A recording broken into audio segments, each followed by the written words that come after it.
He's got to come. No, Yeah. or was he? No. Yes, he was. No, Yes, he was. right? No, because he would have had to drop out, or he of was the race. Out, but you get it's kind of like what's his douche in no, but he had to run. Wisconsin. He was running 2 campaigns simultaneously. He was? Yeah. Yes, they run 2 campaigns simultaneously. When Bachmann was running for president, it's you just focus on that and your No, but she position's didn't. held. She didn't make it until. Okay. She didn't make it to the general election. If she had, Okay. she would have had to run for her Congress. And some people choose not to. It's very rare. I don't think we're saying this to anybody but each other, by the way. I just figured out the audio stream. We're out. We're on. We're Okay. good. So We're back. It's good to learn though. You have to decide. Like Joe Biden ran for his seat in the House. You know what? McCain ran in 2010. Yeah. He did run. Yes. Yeah. So he's because safe. against Glassman. Yes, he's safe for 4 more years. Yeah. He has till 2016 Yeah. To run again. But that's how they make they do have to run. He had to run a very small campaign, but he had no real the rapist in chief, what's his name? Paul Ryan. Vice. Because no one cares about their congressman, and that's universally true.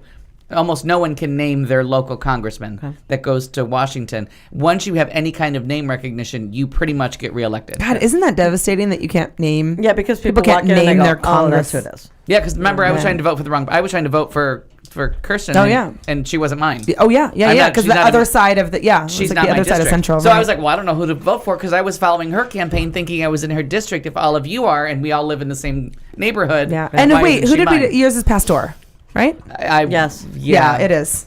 Which is also kind of a non-campaign because he will win every time he's on the ballot. Right. So that's what they were saying about McCain. He can go rogue a little bit on this one because he faces no real competition. The Democrats have no one to run against him. Yeah. That's going to he's been on the Foreign Relations Committee. He's a war hero. He's Yeah, run for president. he's the hashtag war hero. Get you every time. Next You caller. can parade out anything you want to. Can't lift my right arm.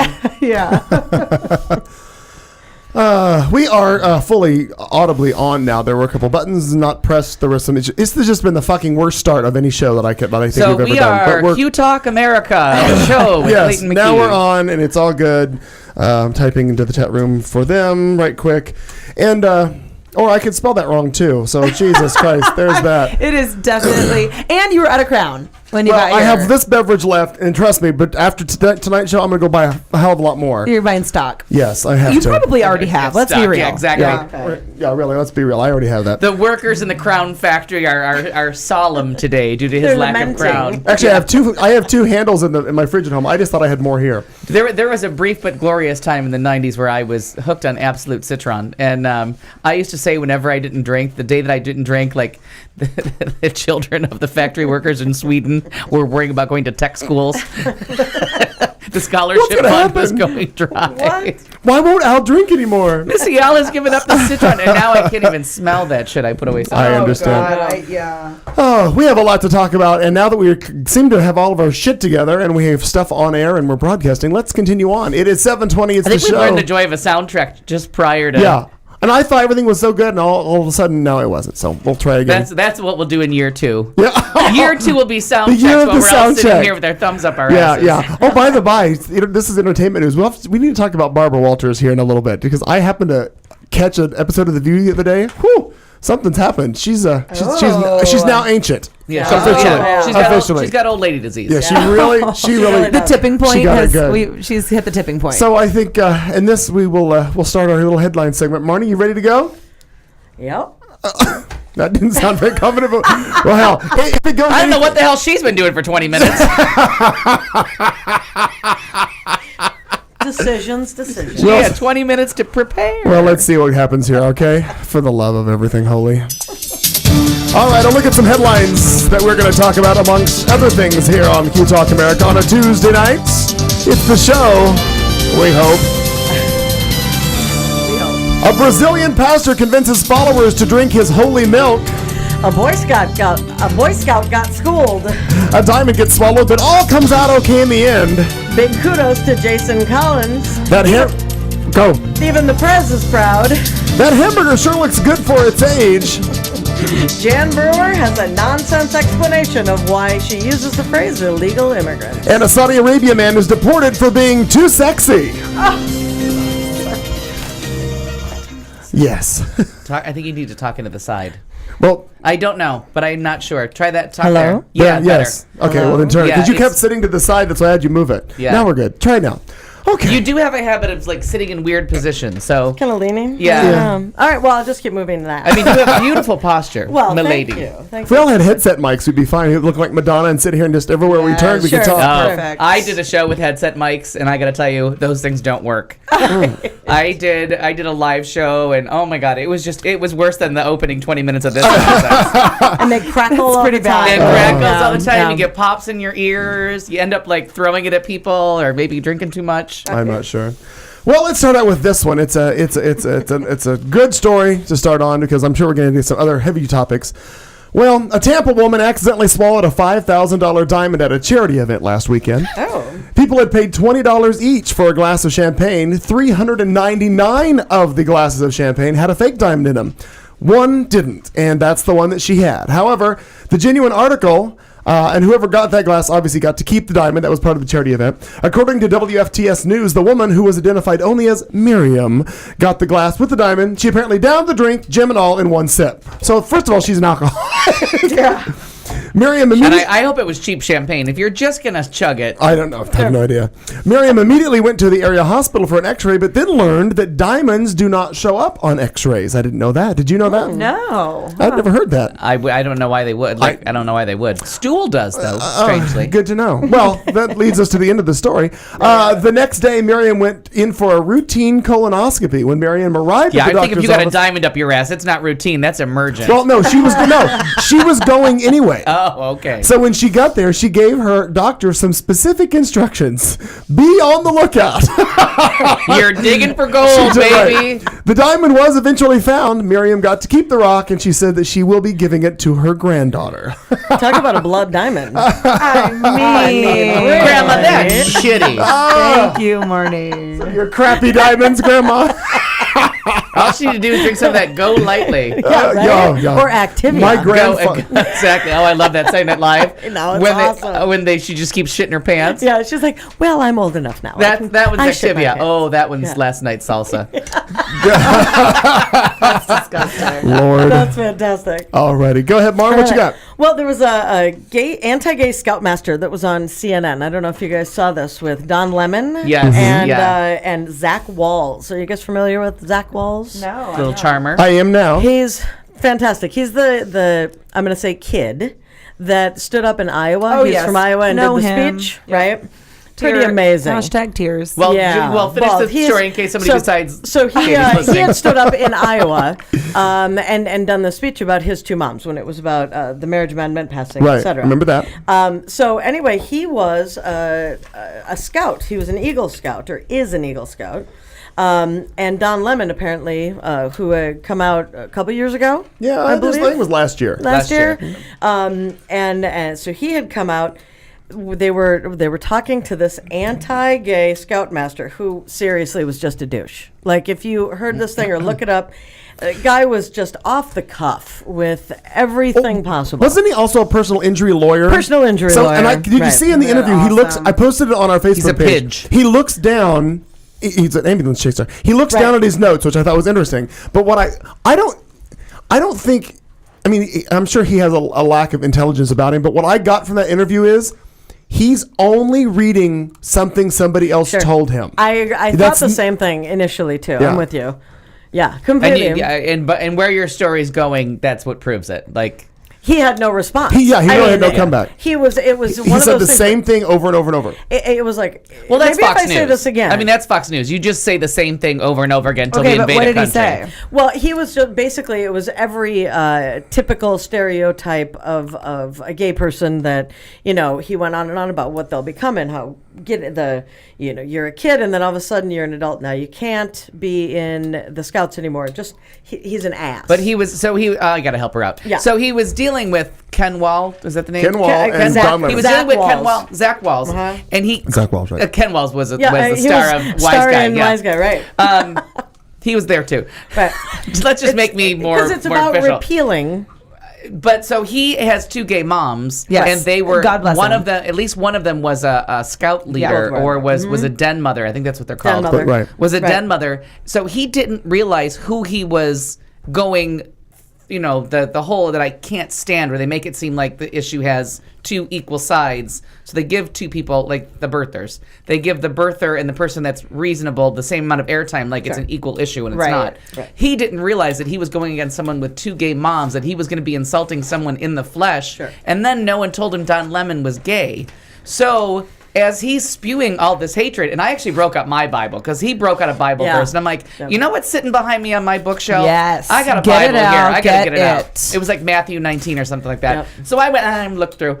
So he was not prepared, and that's when he shut up, because clearly he had only been prepped to say these. He went all Fox News. Like, all he have to do is keep saying this till we invade Iraq. Like, that is all he has to do, is just keep saying this till Condi Rice bends over and takes it up the ass. Well, and this Zach Walls is so articulate. So when he found out, so good. amazing. So when he found out he was insulting this kid's moms, that was clearly not what he came on TV to do. That goes against all kinds of bad jokes. He was insulting gays in the periphery. Sure. Right. He certainly was not insulting someone to their face. And then Don Lemon goes, well, I'm gay. And he was like, come the fuck on. Yeah, I have got to watch this. And you could just see the look on his face, like, what network am I on? Can I hold the Bible up? If I'm not mistaken, and I don't watch 24/7 CNN, though it's typically on in my house all the time. Though I know Don Lemon did come out, and I remember him doing that, and all that. He has never interjected himself into a story. That's what I was saying. I think that was the first time that had ever happened. Now, what I have is it's a minute long. It's an audio clip. Actually, he doesn't actually say I'm gay. He says something like, I was a scout. What was I doing wrong? If I remember correctly, he doesn't. No, he says, I'm a gay man. I was a scout. What's the deal? Right. Okay. Okay. I just want to make sure that I wasn't just saying that in my mind. No, you're right. Because you can see the look on Lemon's face, and he's like, wait a minute. Yeah, because he reached a level of horror. Yeah. Did you have more you wanted to read on that? Well, the only thing that, it's just the idea that with this, Katie, when you were asking, it's the Eagle Scout badge as far as getting rid of this, repealing the ban on gay scouts, but keeping a ban on gay scout leaders. That's point of this thing. So as soon as you turn 18, you can't be a scout anymore. Right. And so they have this in a nutshell thing. Proposed new policy on gay scouts. You join, you ascend, you reach Eagle. You should you reach 18 years of age. You should use a camera. Apply to leadership and then get kicked out. Yeah. You know, I mean, basically, I don't pay attention where the cameras are, so go ahead. But that truly... Well, you want to turn around? You actually hold it to the one behind you. Oh, there, that's better. Yes. There you go. But we are technical. So pretty interesting. You know, that's really what it is. Yeah. So what I have is we are low tech. I have the last minute of the interview where what's his name, Zach is basically wrapping up all that they're trying to say with them trying to shut it all down. So here is the end of that interview. Yeah, Don, it absolutely is about banning people from scouting. It was the removal of Ryan Andreessen, an openly gay youth in California, who was denied his Eagle Award because he was an openly gay young man. It was about denying Jennifer Terrell, a lesbian den mother from Ohio who just wanted to be a part of her son's scouting experience from the program. John can talk about this however he likes, but he can't change the reality, which is that under the current leadership standard, parents like my mom's, loving, caring, wise people who just want to be a part of their son's scouting experience are being barred from the program. Even under the new change, that would be the case, and it will continue to make sure that people who are young gay men who are in the program know that the day you turn 18 years old, you are no longer fit to be a scout. That isn't what scouting is about. Scouting is not about kicking people out. It's not about trying to tell you, what is or what is not appropriate in this kind of context. Scouting is about fostering leadership and, important life skills in young men, and this policy prevents scouting from truly living its mission. That I thought you are just shutting the scouts down. Right. I thought that was a fantastic end of it. So good. And then of course the guy, I edited the audio, and again, if you want to watch the full interview, it is on our Facebook page, and I'm sure if you Google, Don Lemon, CNN, and the Scouts, you'll probably come up with it. But immediately the guy, there's a split screen, so the guy just starts shaking his head, and he's itching to do a rebuttal, and then when he starts his rebuttal, it's the same thing that is just the mass exodus of people are going to just leave because of all this, the Baptists and the this and the that. And all of that. I can't say it enough.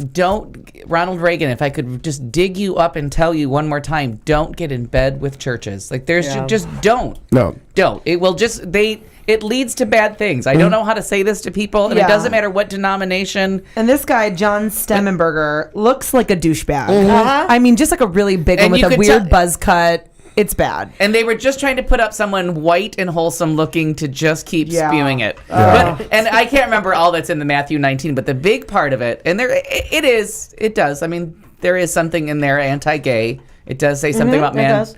Man laying with man. No, but that's Leviticus, because Leviticus that's is I read that usually today. and Romans has something in there. Yeah, usually they whip out Leviticus, which is your shellfish, your unclean women. Right. But this one was the big. It's about like what God has joined, no man put asunder. So the thing about this Matthew 19 that they're whipping out is that Rush Limbaugh's got to get right off the train. Divorce is the biggest sin in that Matthew 19. Aren't there other things like there was something I read about why aren't they out there trying to shut down all the tattoo parlors? Because apparently you can't. No, do that's that. Old Testament. That's Old Testament. But isn't it still valid? There is. No.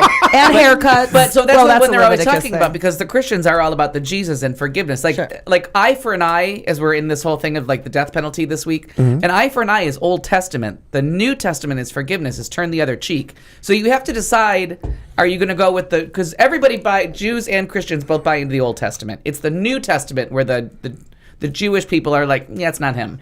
He's coming, but that's not the guy. So that's where they part company. So they don't buy into all the forgiveness and all the turn the other cheek. That's a Christian thing. So anytime the Christians I'll go back to the Old Testament, we're like, no. You changed your mind. The hippie came through and told you it's easier for a camel to get through the eye of a needle than a rich man to enter the gates of heaven. Like, that's your guy. That's the one you bought into. You told the Jewish people they're wrong. You bought him. This is what you paid for. But now you don't want him anymore. And he made divorce the biggest sin in the book. Like, you people, like, follow your own fucking playbook. And now when I found out that I had it in my bedroom, I am ready. Whip out that verse. It took me a while to figure out how to read it, but I got it. It's out. There's all kinds of numbers. There's all footnotes and shit. Yeah, I was exhausted from the lousy start of the show, and now that religion is really stirred up, I am worn out completely now. Yeah. You need a nap. I'm already. I need another show, or I need another story. I mean, I spent a lot of time in my spare bedroom arguing with a computer. Like, I'm like, fuck you. I'm sure you did. And that's sober. That's awesome. Nice. Well, have you ever cleaned out your refrigerator or pantry and found a really old piece of food? I'm sure we've all done that. Sure. Oreo cookies that have gone from being black and white to all green, or slices of moldy bread, milk that smells like, well, it may have been bottled at a sulfur mine. Usually we have a knack for knowing when to toss away food. They obviously print out dates on things to get rid of stuff. But sometimes we completely forget about things until we encounter the surprise in unknowing places like pockets of jackets you've forgotten in a closet for 14 years. Well, that's what happened to David Whipple, a Utah native who discovered an old hamburger in his coat pocket. How old was that burger? Well, let's just say that it was cooked when Bill Clinton was president. 1999, the year this hamburger was born, on a grill in Logan, Utah. I bought it for 79 cents. David Whipple kept the burger around for a few weeks as a prop to sell diet supplements. I mean, it looked as good a month out as it did the day I bought it. He soon forgot about it, wrapped up, One right there. and stuffed away in this coat pocket. The family, with burger tagging along, moved to St. George, where the coat sat in this closet for years. Well, I thought there'd be some mold. Until one day, Whipple's wife checked the pocket and couldn't believe it. No fungus, no mold, no smell. Besides the pickle, Color looks great. it looked the same. Oh, It freaks my God. people out. They absolutely can't believe it looks that good. They put it on eBay once, It went up to something like $2,000. but And he has decided the not receipt. to sell, even when a radio station offered $5,000. They wanted to buy it, have a disc jockey microwave it, and then eat it at some kind of promotion they were going to do. I think it was incredible. If you the video again is on our Facebook page, but if you watch that, it looks exactly like it did the day it was produced. Oh my God. That's frightening. McDonald's did issue a statement saying that all of their items were produced with 100% pure beef under USDA regulations, and it was all fresh ingredients, yada yada yada. I mean, obviously, there's no preservative. They say there's no preservatives in it, so on and so on and so on. But really, if you look at the video, aside from the pickle, that was obviously pickles are a moist, more of a moist thing. It just dried out. It looks like a piece of leather with the two pieces of hard bread. I saw it on the. I think it was on the Doctors. It was on the Doctors or the Commitment or I don't know, whatever. There's some show that they all pulled it out. That they pulled it out and showed it. Now the meat. Okay, it's not, clearly McDonald's has not served meat in a long time, or it's like a frozen repackaged someone or other. But bread. In what world does bread not mold? Bread molds in the refrigerator. Right. What's in those buns? I don't know. That's the part that I found alarming. I'm like, I'm ready to accept that is like preservatives packed together in a brown, crumbly form. No, what they did say was that because of the way that it was put in the pocket and it was just dry, just dry, that's why nothing ever grew on it. It dried out. No, it doesn't matter. But bread molds in the in the refrigerator that's airtight. Bread molds. Well, and if it was just sitting in a pocket, it'd be like sitting in my pantry, for example. And I find like moldy yeast bread because we don't eat that much bread, but we always like have it, and so I oftentimes am looking back there is no place that you can put bread in your house that it will not mold, except for possibly the freezer. But if it's dry, it won't mold. No, that doesn't matter. Your freezer is airtight. Like your freezer is dry. Your refrigerator is dry. I was gonna say, I think in the freezer you'd be fine, but in the fridge, and like my pantry's dry. Yeah, it's mold just takes like over. my closet it's yeast is dry. continuing to turn into whatever it turns into. Like when somebody says the yogurt went bad, what did it turn into? It's already filthy. And I'll not eat my yogurt right God, now. there's Thanks. that. Well, moving on, moving on, Marnie. I'm sure you've got something that's titillating. It is. I'm sure that's the right word to use. I don't think so. Okay, sorry. So the big kudos to Jason Collins. Even the president came out and said he was proud, and I was very proud of our president, by the way. With this, Jason Collins made history. He is with the Washington Wizards. He used to be, just to tie it back into the Twin Cities, a Minnesota Timberwolf. And I appreciate that. How come everything in this fucking world goes back to you in that hometown? I don't understand that. Usually it's me in the basement. So I know, right? It's either going to lead you back to a basement Niagara Falls or somewhere in the Great Somewhere North. in Minnesota. I love that. I just think that's great. It's the show with someone and then us. Nothing ever leads back to my hometown. Niagara Soda. Well, yeah, that's true. Not true. Because you had tornadoes. The stories, somehow we twist and turn our way to Joplin. We talked about that. We talk about body count. Nice. Yeah, we talk about Oklahoma stuff sometimes. Next caller. Go ahead. Jesus. Anyway, Collins came out and said, in the Sports Illustrated, I'm a 34-year-old NBA center. I'm black and I'm gay. I think the surprise was that he was black. I didn't realize. I don't think anyone knew. Bill Maher made a big deal about that. He was like, him being black. He's black? Oh, I didn't know that. I just was being stupid. That's very He funny. is 7 feet tall. I want to be. I mean, I'm sure he slept with someone before, but I'd like to be first. He was also married. Engaged to this gal who was like, well, now things are making sense. No, I didn't get a timeline. Things are kind of coming together. I didn't get a time frame on engaged. That would have been, what did they say? That was when he was still in college. Okay. I wasn't sure if he was engaged last week. Okay. Yeah, it was like right after college or something, and not recent. I've been doing cliff notes on this whole story. So well, once all of a sudden it was like time to potentially get married, and he went, yeah, I can't do that. Yeah, no, that's not going to happen. But never a reason. But not never for me. gave her a reason, and now she's like, 1 + 1. Okay, I've got it now. Right. 1 penis plus 1 penis equals I'm going to keep this dress. I'm single. right. So anyway, one of our favorite supporters. And the ring. Right. One of our favorite supporters came out for him. And gave him the big kudos, and that was Chris Cluey, who was very love you once again. Another reason to love Chris. He's probably not going to be a Minnesota Viking next year, but I'll be sad about that some other time. Anyway, they both got dropped because didn't Badua Hue didn't he? Badejo. Yeah. Didn't he get dropped too? Yeah, he's not with the Ravens. He got dropped from the Ravens, and I can't think of the team he went to, but Cluey in the draft the Vikings took a punter. Yeah, and that just doesn't happen. So I think he caused a little turmoil last year. So a little too much. He's got a great future though, no matter what. He really does. He's brilliant. He's absolutely brilliant. Anyway, he's Jason Collins is the first active player of the Big Four. And Clayton and I kind of talked about this a little bit earlier because there's been kind of an issue, and I get that it's part of the Big Four, as far as the sporting events, but I've got my argument already for you. Well, Did you get it from the Bible? Yeah. Leviticus. Matthew 21. Two chapters later. Good. That's good. I think it's interesting that other people have been kind of overlooked, and I get that it's a major sport and it's this and that, but it's kind of like saying to other people, and you don't count. to a degree. Right. Now, I get, and I'm not on some huge It's the American Music Awards. You're not a real award show. There's only 4 real ones. Right. I They're the can't only help ones, you. right. Maybe in 100 years we'll all buy into it, but there's 4 that the networks when they get off El Ocho, if it's almost a sport, it's on El Ocho. When they make it up to broadcast networks and we stop regular programming for your Yes. Event. championship, Right. Mhm. then I'll buy it. Then we'll play into it. I would sure. put I think tennis and golf. Yeah. I would go 6. I would go tennis and golf because the world does. Right. At least my family's world stops for fucking golf, and I would I remember you saying that. I would rather jump off a building head first into nails, snakes, and whatever could kill me Anything fastest else? to get away from Sure. that. Yeah. But like that does go on. It seems to be all weekend. Oh my God. it My is. dad does it. Thursday through Sunday. Watches Yeah. all weekend golf. Yeah, but and tennis is really big too. I mean, so I could see where you would get to 6 and be at major sports. But it's not just But the idea of what a fencing, major. no. Your gay maybe fencer, not. no. Well, and equestrian, really. Really? I mean, you are gay. Dressage, yeah, But- exactly. exactly. I now saw I you will ride that horse. always know dressage because Yeah. I screwed that up last year.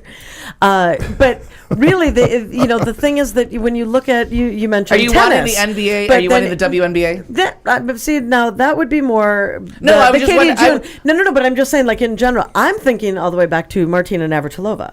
Like I'm Oh, so thinking, we keep going to tennis. Yeah. And I think tennis is legit. Sure. But it's all ladies tennis. right, and that was the thing that I they're trying to, because when people talk about lesbians, it's kind of like meh, second class in a lot of ways, and when it comes to the gay men, it's more of a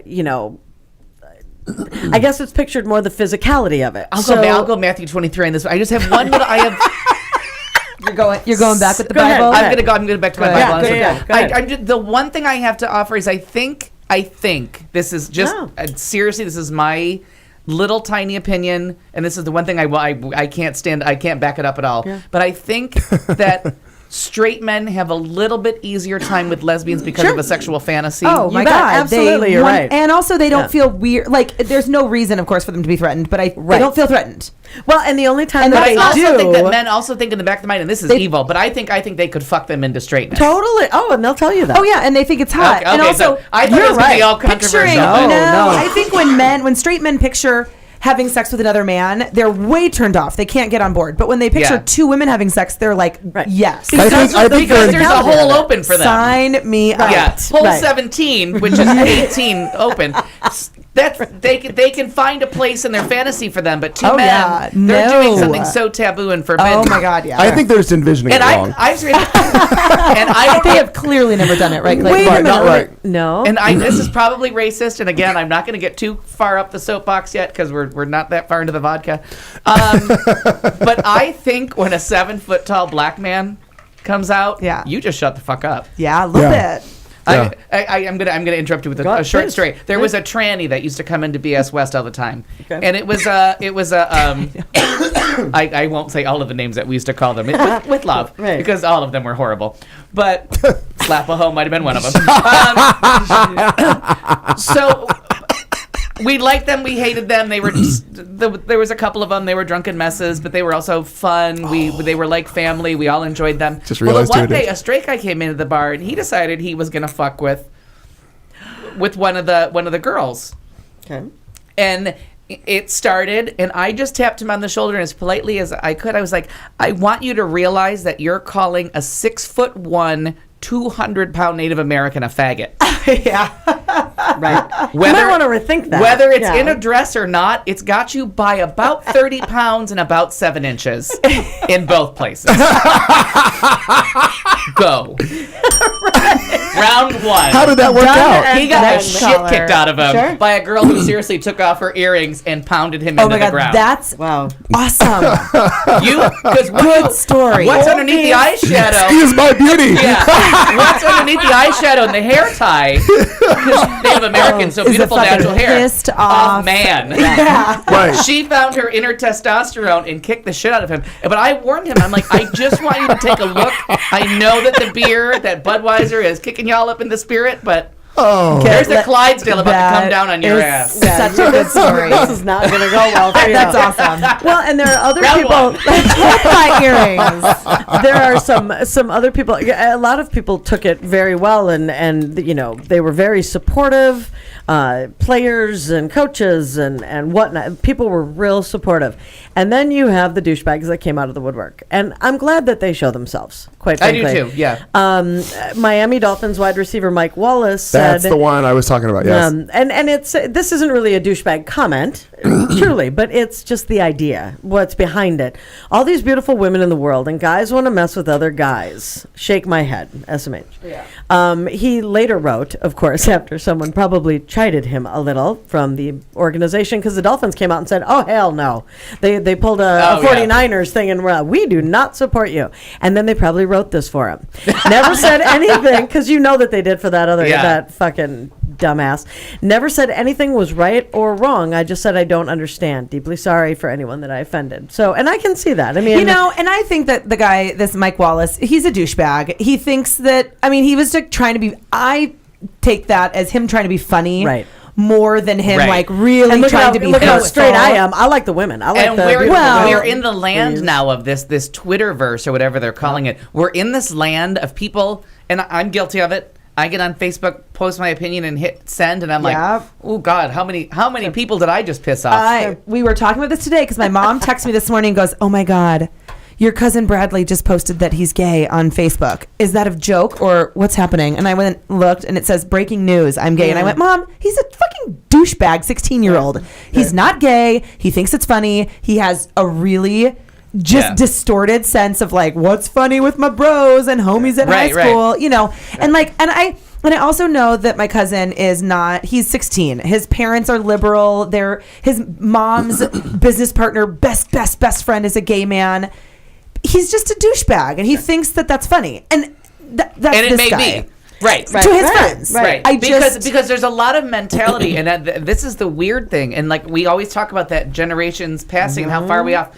To a 16-year-old, it is like, who gives a shit? And maybe that because it was breaking news. I'm gay, so maybe because to that the what do they call them? The millenniums. Yeah. The millenniums. Mm-hmm. That is the thing is they don't understand they can't even fathom the argument. That's actually probably where he was coming from more. That's this new thing is they're like, why everyone's gay? Like Will and Grace has already like been off the air for a while. 10 years. Like their parents watch it in repeats. Everybody's like that generation is all like, what are we talking about? I don't get it. Why is this a conversation? I'm gay too. There's not a series on TV without a gay character. Well, and I had asked Erin about it. I said, do you think, the next morning I said, do you think that your kids will be talking about it? Because she's with 12-year-olds, 12, 13-year-olds.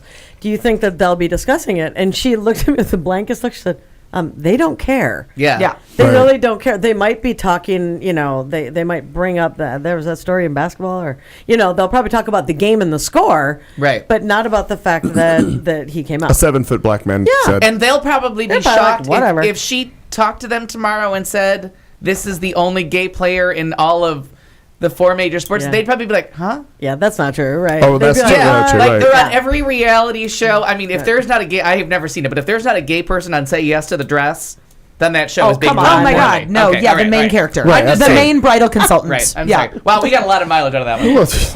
Exactly. Well, thank God we started 20 minutes late. The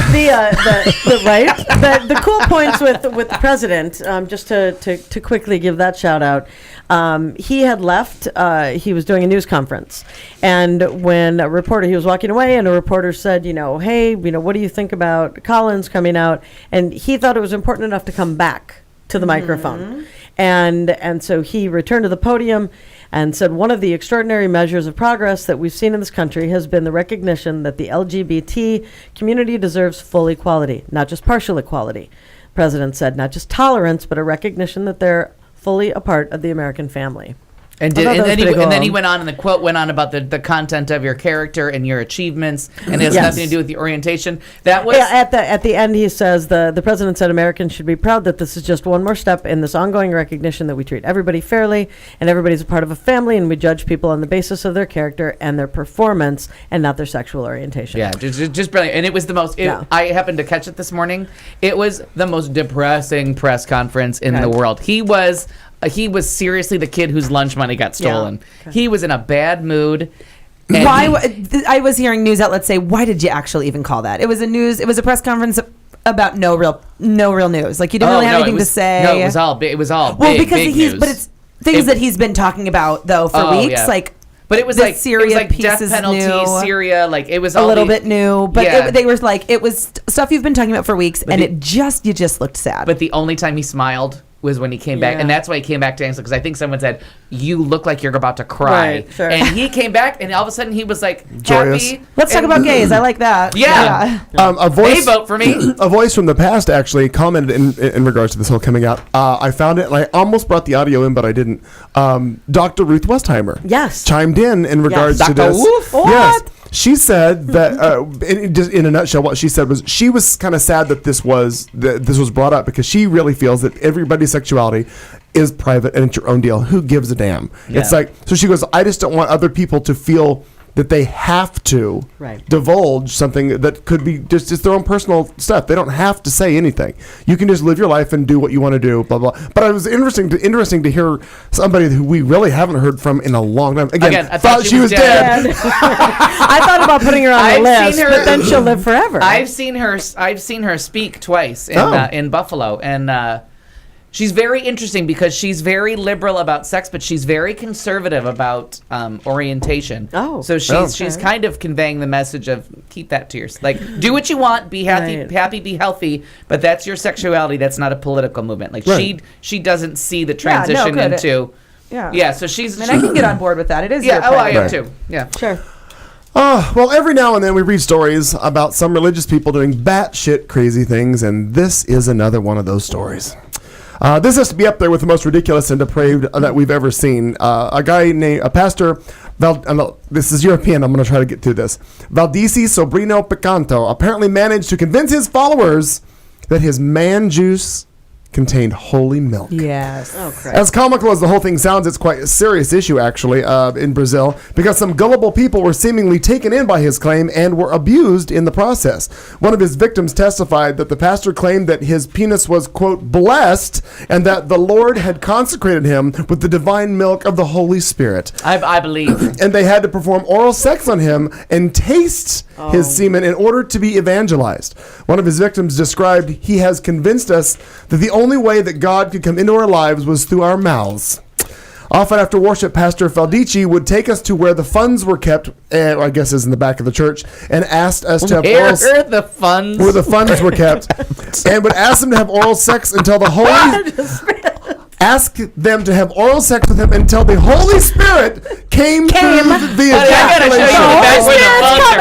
The Holy Spirit's coming. I need a quick read through. Hang on a sec.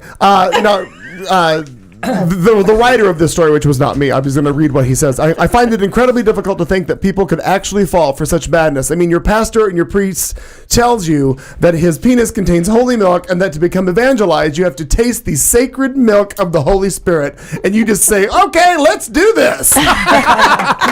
Religion can breed such gullibility in people. And actually, I suppose gullibility is one of the founding pillars of religion. But it still never ceases to amaze me how much people are willing to believe in search of enlightenment or heaven or whatever particular imaginary thing it is that they're looking for in humans. The pastor has been arrested on charges of, quote, deceiving the faithful by using the name of the Holy Spirit or something along those lines. Word has it that he intends to continue spreading the Holy Spirit in jail. No, that's called rape. Now, I'm hoping that the joke is what he was charged with. That's the because holy you grail can't be of charged with deceiving the faithful. You raped them, motherfucker. I'm sure there's more to it, but Isn't that the Catholic Church? Now, here's speaking of that. Now, here's how the Catholic Church is going to be not happy They're about gonna blame the 70s. No, it wasn't young boys for once. It was 4 women. Okay, well, they're back on the So right track. now they're getting what they want. Okay, now there's a couple. Okay, 2 things. It doesn't say where they're from. They're from Brazil. Oh, it's right. Sao Paulo, Brazil. Okay, from Brazil, which makes this next part really even crazier. They were evangelized. You don't evangelize in the Catholic Church. They do not go door to door. We are not evangelical. Nope. So and he's a pastor, which means his milk is not as holy as he's claiming. You can suck them off, but you don't get Prada shoes at the end. I just almost threw up a little bit. Yeah. That was I thought that was an onion story. No, I didn't hear that. I didn't. But when I heard evangelized, because when I bought my first house. And like the first week you move into a new house, this doesn't happen as much anymore because we're a heathen nation, Matthew 44. But I don't think Matthew has 44. So the religious people come day by day. Welcome to our neighborhood. That musical. Sure. It's a piece of shit. Godspell. Don't see it. So anyways, every day there was a new religious person ringing on my bell, and I'm like, listen, sister, get the fuck off my porch. And then the one day it was a priest, and I'm like, you do not go door to door. Go back to where you came from. You molest children. And the guy's looking at me and he's like, I just want to invite you to my church. I'm like, no. I will accept every other crazy fucking religion ringing my doorbell. But Catholics do not go door to door. You have a pope that does that shit with a TV station. And a funny little car and hat. And you should have saw the priest at my door like, I just wanted to welcome you to the neighborhood. And I'm like, thank you, sir. I'll take Baptists. I'll take anybody you need to. But you people do not go door to door. And you need to get some dignity and go back to your church. He loved me. Go sit in the pew. Yes. I love it. So Jan Brewer. Oh, God. Yay! Yay! I'd like some territons. Yeah, she's pretty. She has a nonsense explanation of why she uses the phrase illegal immigrants. This caught my eye because it cracks me up. Do you remember they talked about her getting a DUI back in 1988? Do you remember that? Vaguely, yeah. And she used the fact that they were in a legislative session at the time to get out of the DUI. Oh, yes. Or not have to go to jail at the time or some shit. Like that, right? It was an easier time then. Certainly. Well, true, yes. obviously, right. It was. Her and Scotch and Terry. Mad was just lightly pissed off. A little bit. Yeah. Low mad. No pun intended. Yeah. So she calls everyone an illegal immigrant and keeps pushing this, and people are wanting that changed. Okay. And so she recently explained that if you do something illegal, it makes you an illegal. So we'll note that driving under the influence after a couple of glasses of scotch and rear-ending a minivan must not be illegal. Or else Arizona apparently has an illegal governor. For a governor. Yeah. Okay. So I thought that was really interesting. They have her arrest warrant, That's the awesome. complaint. Oh, we need to go to her Facebook page because I went on Flakes. We'll have to. I sent hate mail to Flakes. I saw that and I thought you were fabulous. And I got some stuff you back. did. You sure did. Oh, But yeah. I didn't realize that my picture was still a picture of me in drag. So somebody was like, not only did you send hate mail to Jeff Flake, but you did it with you in drag. That's fantastic. awesome. But I think we should go on to her Facebook page because she's got one, and we should write illegal governor all over the place. Like just keep writing it. Keep saying it. Okay, I'll So do it now. everybody that's I'm good with listening, friend. Don't friend her. Just leave a Don't friend her. comment. Yeah, and don't like her, for God's Because sake. you don't have to. When they're a public official, they just want to hear from you. They'll delete it eventually, but if enough of us do it, Yeah, I like it. and you can write cunt too. That'd be fun. Oh, my they might come goodness. after you. I may not do that part. Yeah, they may come after you. Anyway, so we have an illegal governor. She Typing it now. Oh, yay! I'll do it too. She also changed they changed the law where the gun buyback thing where they now no longer can destroy the guns. God. She has to sell them. We have to sell did them because not. now you can't destroy things. It's another bullshit thing. It is the show. We are going to end the hour on time because that keeps everything else in shape. So it's the end of our 45 minutes of. I thought I was pregnant for 20 minutes today because I was so late. Oh God. It's the end of hour one. Hour two's coming up. We have some more headlines to wrap up. Then we're going to go to entertainment and sports, and then we're going to drink and talk about dead people and so much more to come. Wow. It's the show with Clayton McKee, Katy, Marnie, and Al on a Tuesday night, coming to you from Q Talk America in Central Phoenix. You've been listening to the show on Q Talk America.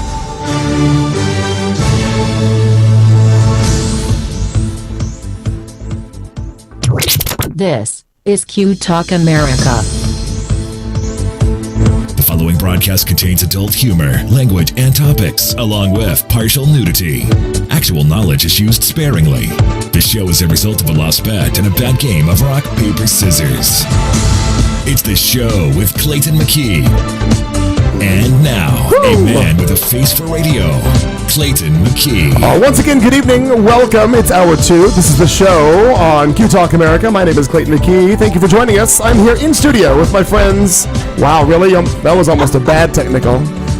Katy almost spilled a beer.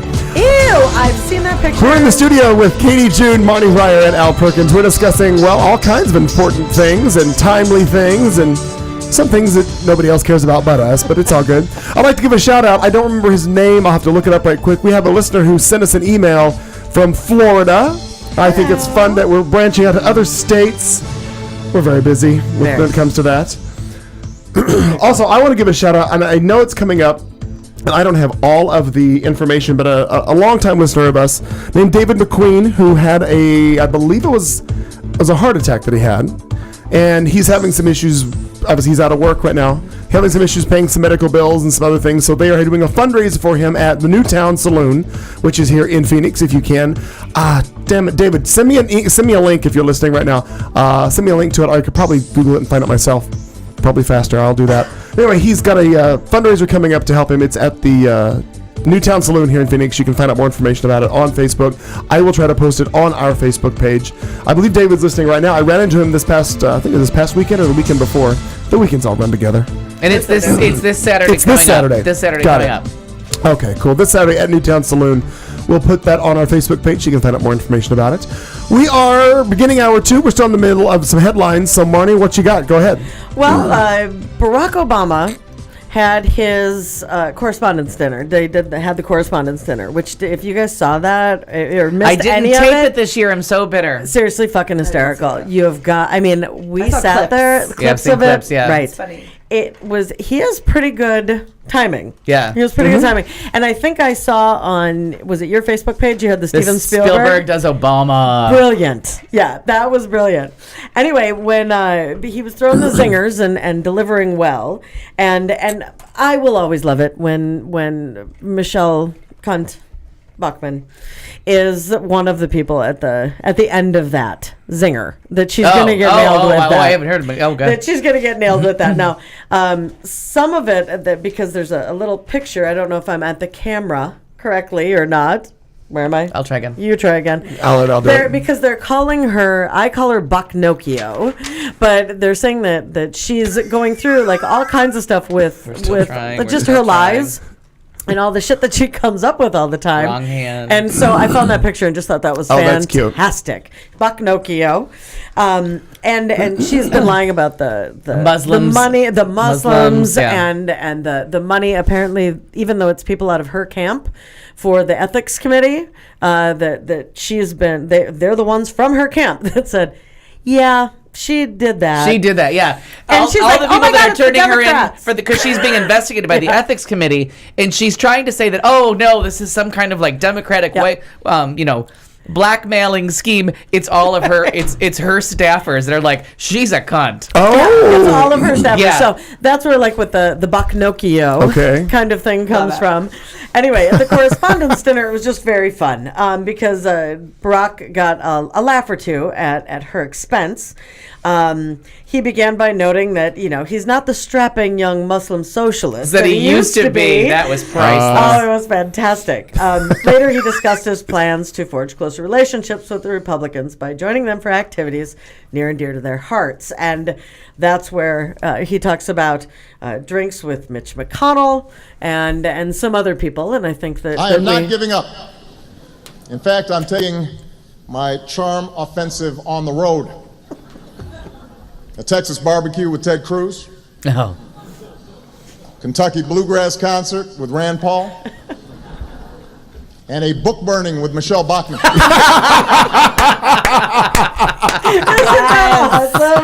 I love it.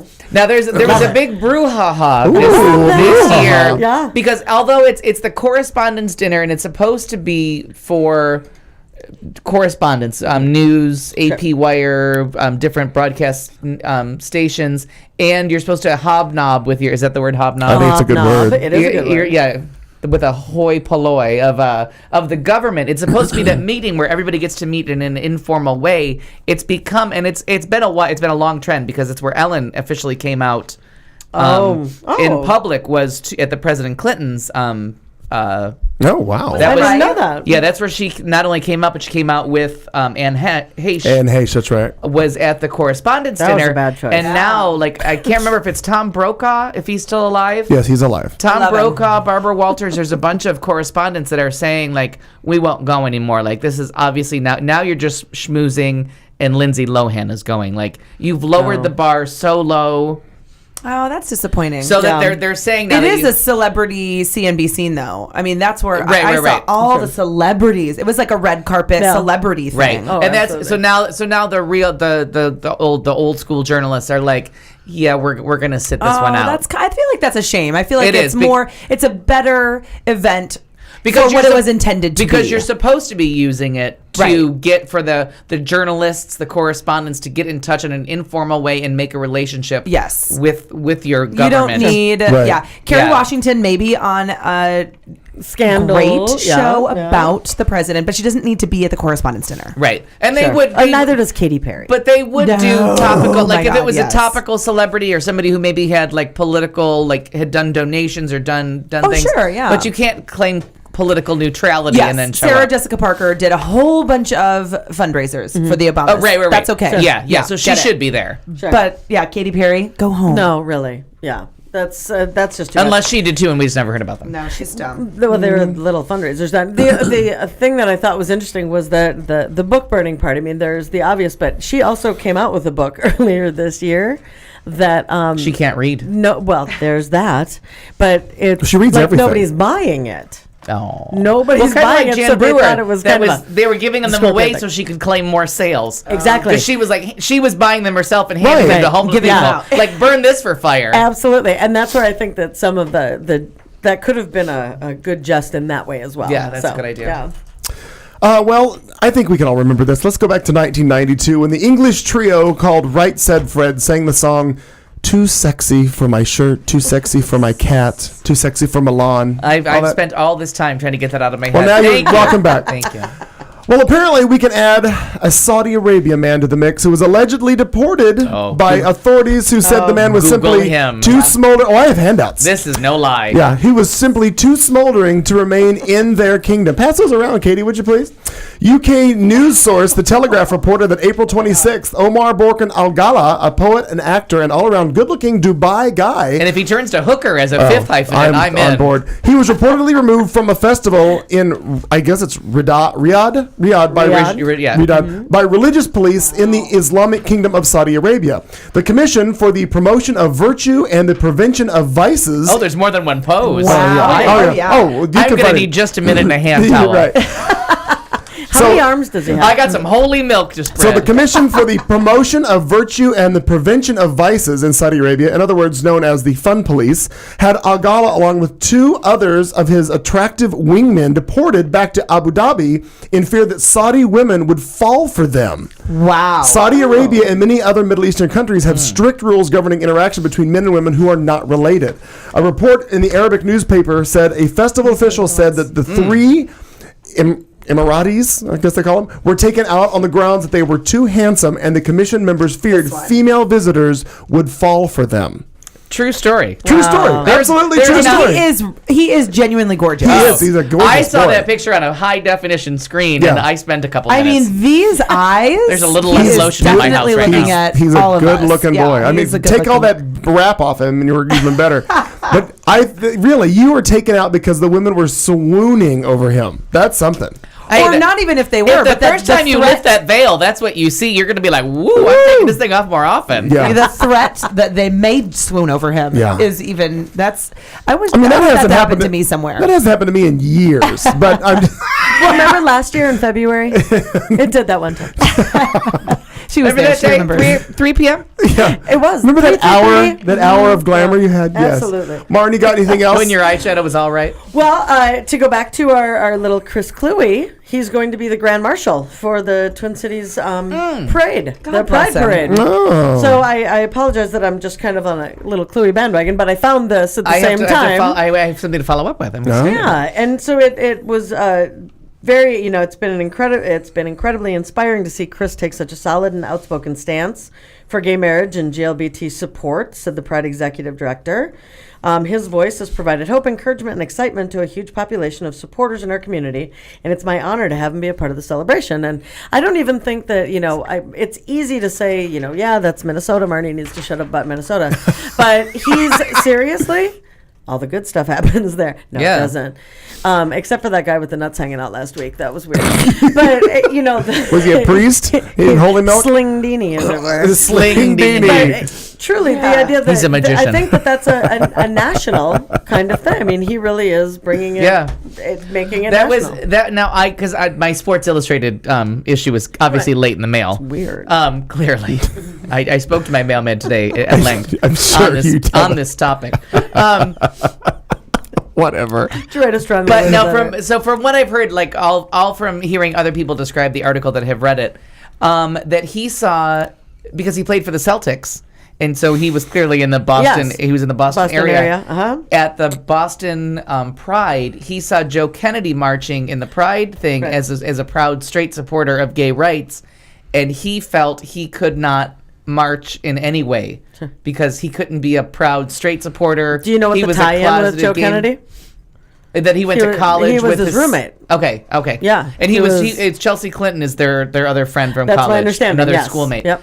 So he was disappointed. Now, which Joe Kennedy? I hate to bore the. I think it is. But is it Caroline's son, the real hottie that keeps showing up at conventions? Cutie? I honestly don't know. I don't either because I think he's Jack Jr., but I'm not sure. I think you're But right. that would make him like Jack John Jr. III, which is kind of weird. Yeah, that is because weird. he's too old.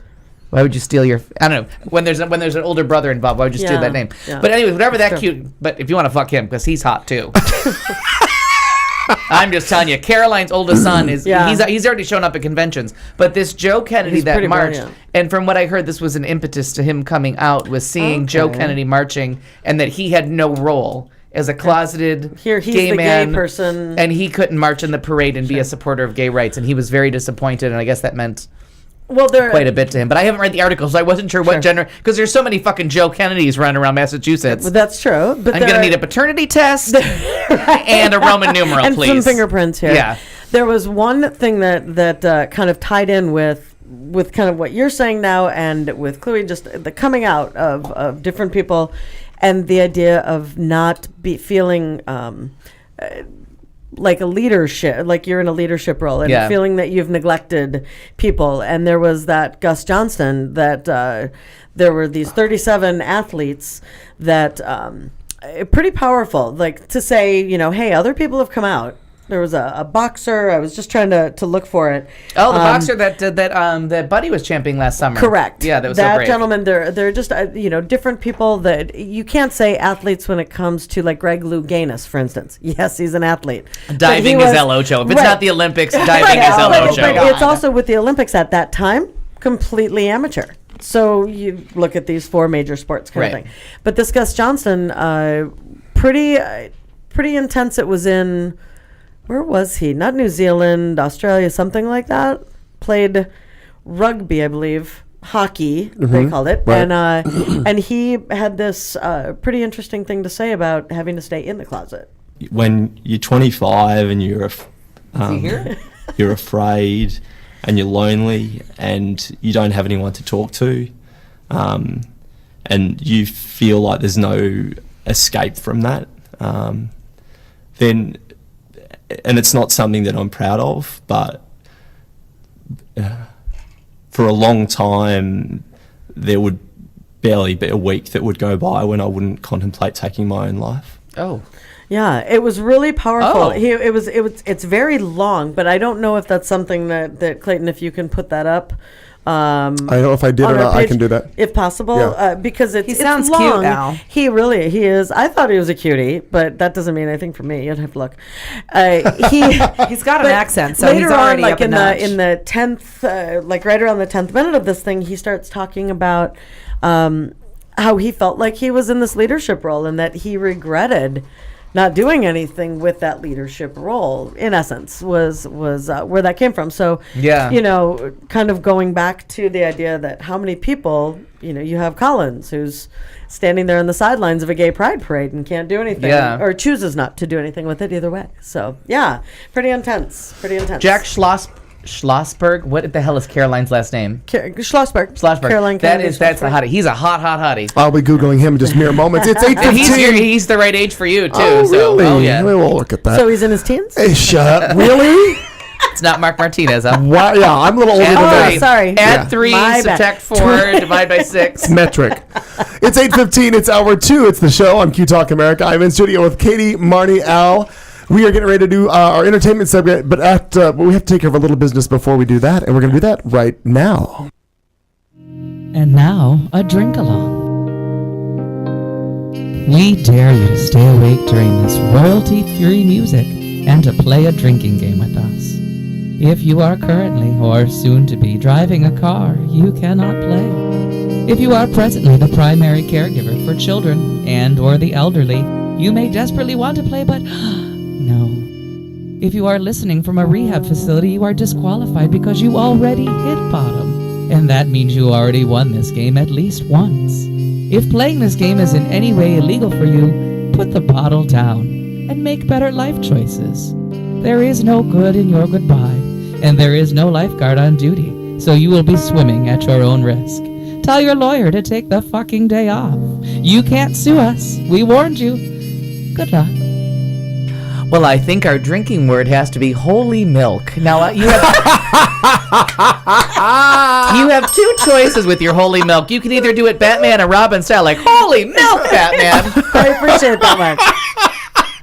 I never would have thought you don't want to throw up in your mouth. I never would have thought about Or that. you can sell it to me like I got to swallow it. Yeah, okay. Oh my God. Either way's fine. Wow. Holy milk, Batman. I can see we're going to have a divided room on this. I'm pretty sure you are, as a matter of fact. Oh my God. Okay, well, so holy milk is our drinking word, and at this point, let's take off into the movie segment, shall we? Oh, we have so little to talk about, but so much. It's not movies, it's entertainment. Whatever. I can never find the button. I get so excited about the drinking word. Okay. Fox seals a deal to get Guys and Dolls rights and wants Channing Tatum and Joseph Gordon-Levitt to fill Frank Sinatra and Marlon Brando's parts. The King of Comedy may be getting released in an anniversary edition. We're not sure yet. Tony nominations are out. I have reviews of a movie and an album. And Holy Milk, Dirty or Batman.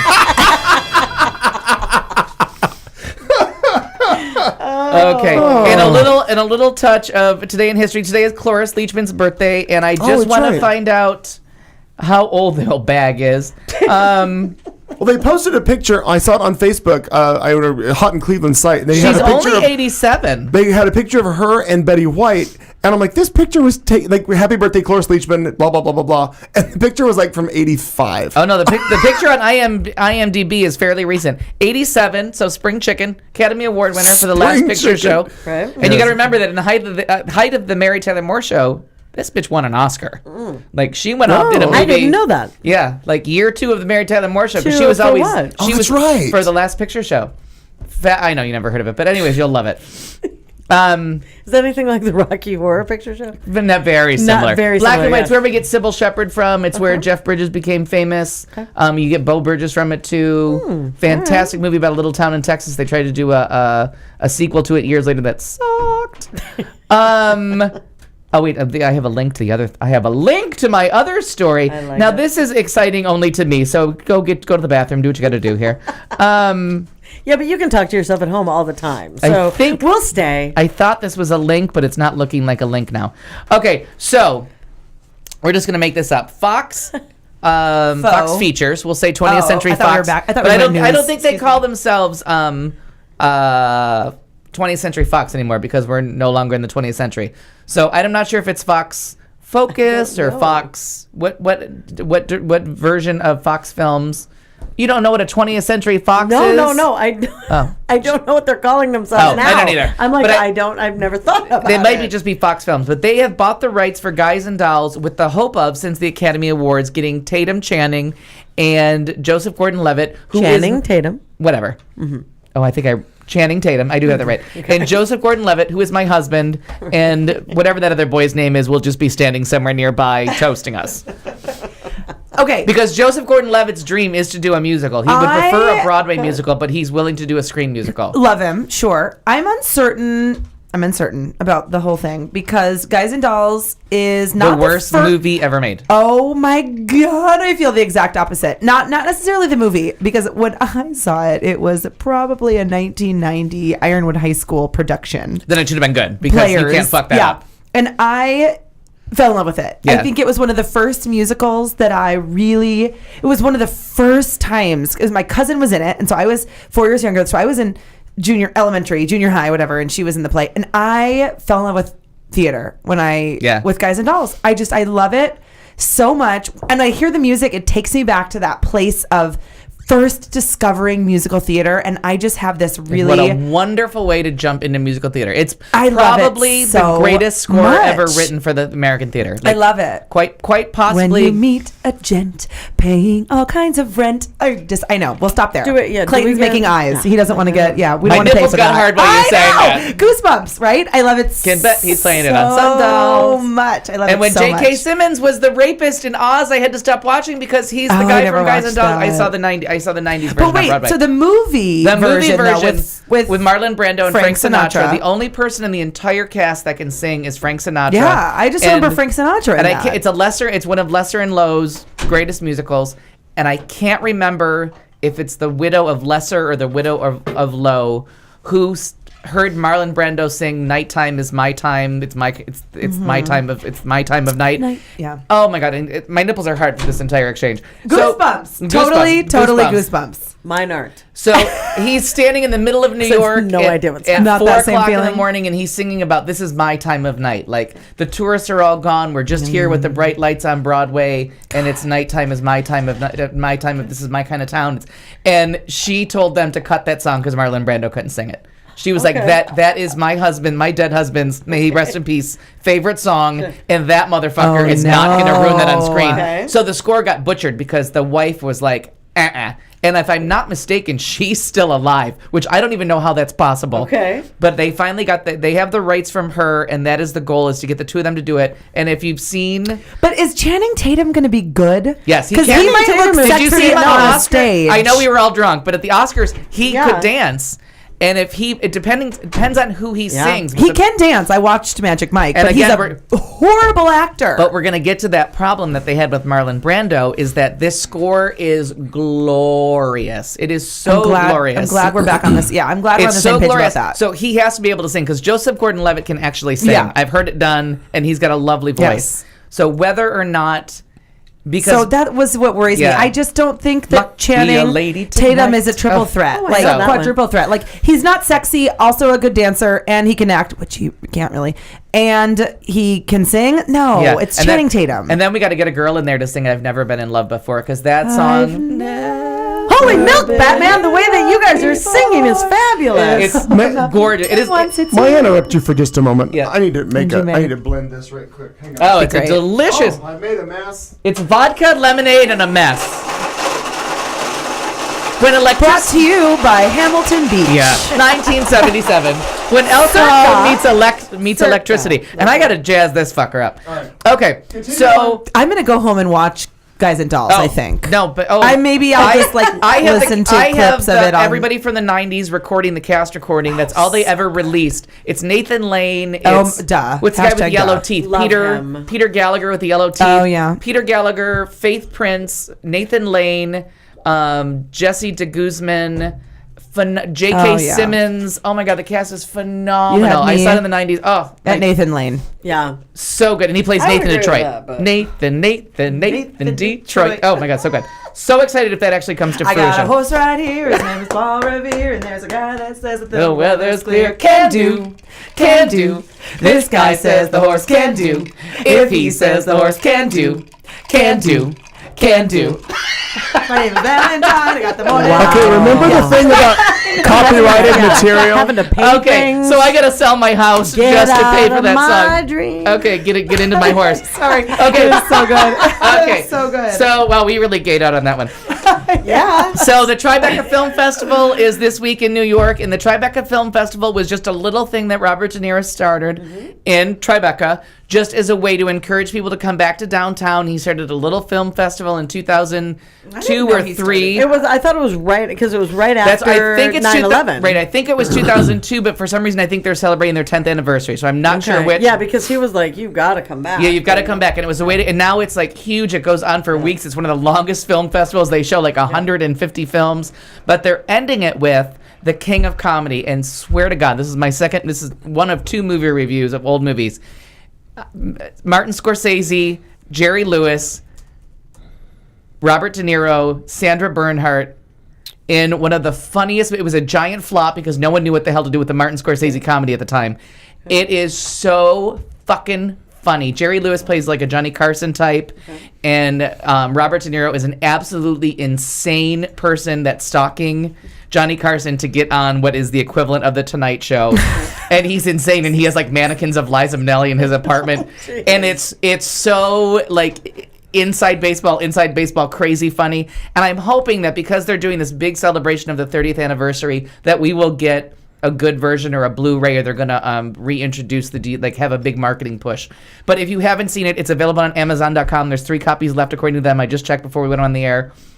One of the best Martin Scorsese movies, and underappreciated by everyone. And wait, May what I is it just? called? Yeah, The King of Comedy.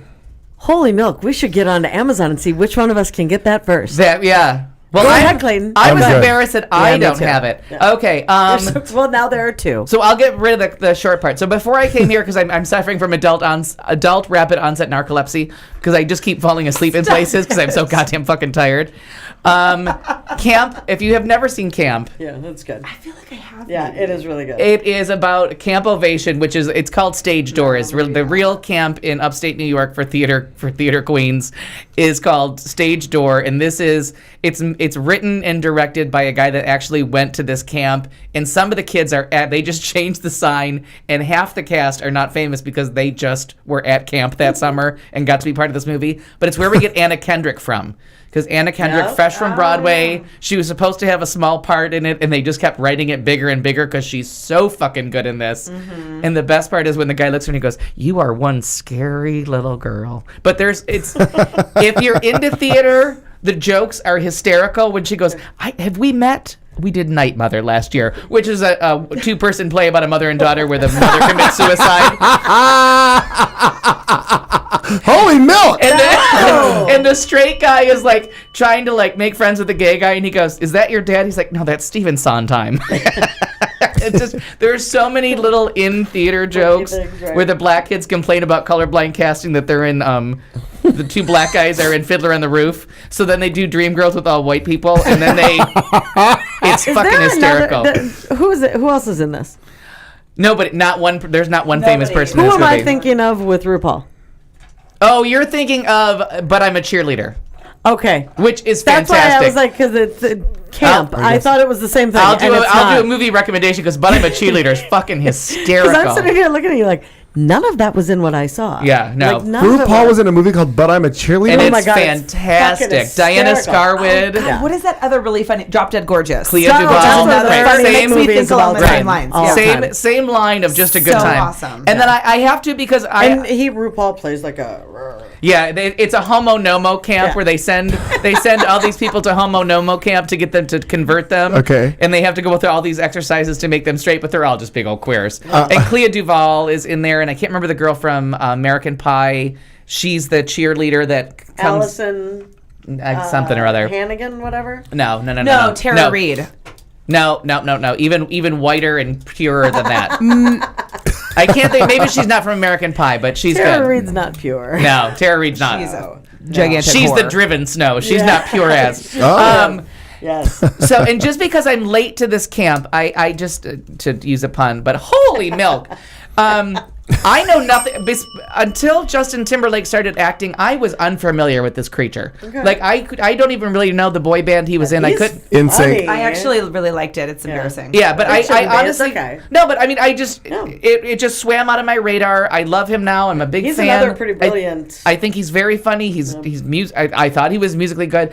I bought the album, the 2020 Experience, because I only have one song. I have the Sexy Back song that I like to sing in my bathtub. Holy milk! Why is that going on? So I bought this new album, and if you've ever been in one of those annoying little boutique stores where they have a DJ for no reason and you're listening to trance music for like 25 minutes and it's all the same fucking song over and over again, that's what this CD is. Oh. I was driving along with my car and I'm like, is there a song underneath this? I wanted to give him my Beyonce speech. You need a song. Like, I need a 3-minute chorus, verse, bridge, chorus out. Like, it's songwriting 101. Let's sit down. Let's just have a little sit down. Let's have a little Me sit and down. you, Justin Timberlake. Every song's got a coda at the end where you've made it through 5 minutes of like this trancy strawberry milkshake. Is that the name of it? I have no idea. But it was something. Strawberry stuff. But then it's got a little coda at the end where like you've been in this trancy store buying clothes for no reason. And then all of a sudden it's like da-da-ding, da-da-ding, da-da-ding, da-da-bum, bum, bum, bum, bum, bum, bada-bing, bada-bing, bada-bing. I'm like, what are you doing? Write a fucking song. But it's wonderful. Like, I'm driving along, and like, if I was on a road trip through the desert with a joint in my hand, I'd be like, well, this is delightful. But you're living a normal, everyday life. We're not in some trance club. I can go back and just watch that again. Yeah. Because that was fantastic. I'm the bada bing, bada bing, bada bing, bada bing, bada bing. But when you hear the CD, you'll be like, oh, he's got that down. Oh, I believe you. Every song has that little, like, outro, but it's not an outro. It actually is a coda. Like, we're really in, like, a minute and a half of a whole nother thought. Yes. Like, I'm going to end it with this. Yes. It's really fucking weird. Fucking weird. Yeah. And I haven't made it to the bonus songs available only at Target. Not that it's chopped. Okay. But weird, because I'm thinking, and obviously- I wasn't expecting him to be, pretty good. come on down to Yeah. Plasticville. I wasn't expecting that. But I'm like, this guy can write, he writes half the songs for Saturday Night Live. That's true, yeah. What are those guys called? Dick in the Box. Dick in the Box guys. Yeah. I was just... Nice. Out of camera shot, Katie singing Got a Dick in the Box. And I always tell people, if you think you're a songwriter and I'm in the middle of 7 minutes of Strawberry Milkshake or whatever the hell that song is about, just listen to You Should Be Dancing. Find out what the Bee Gees.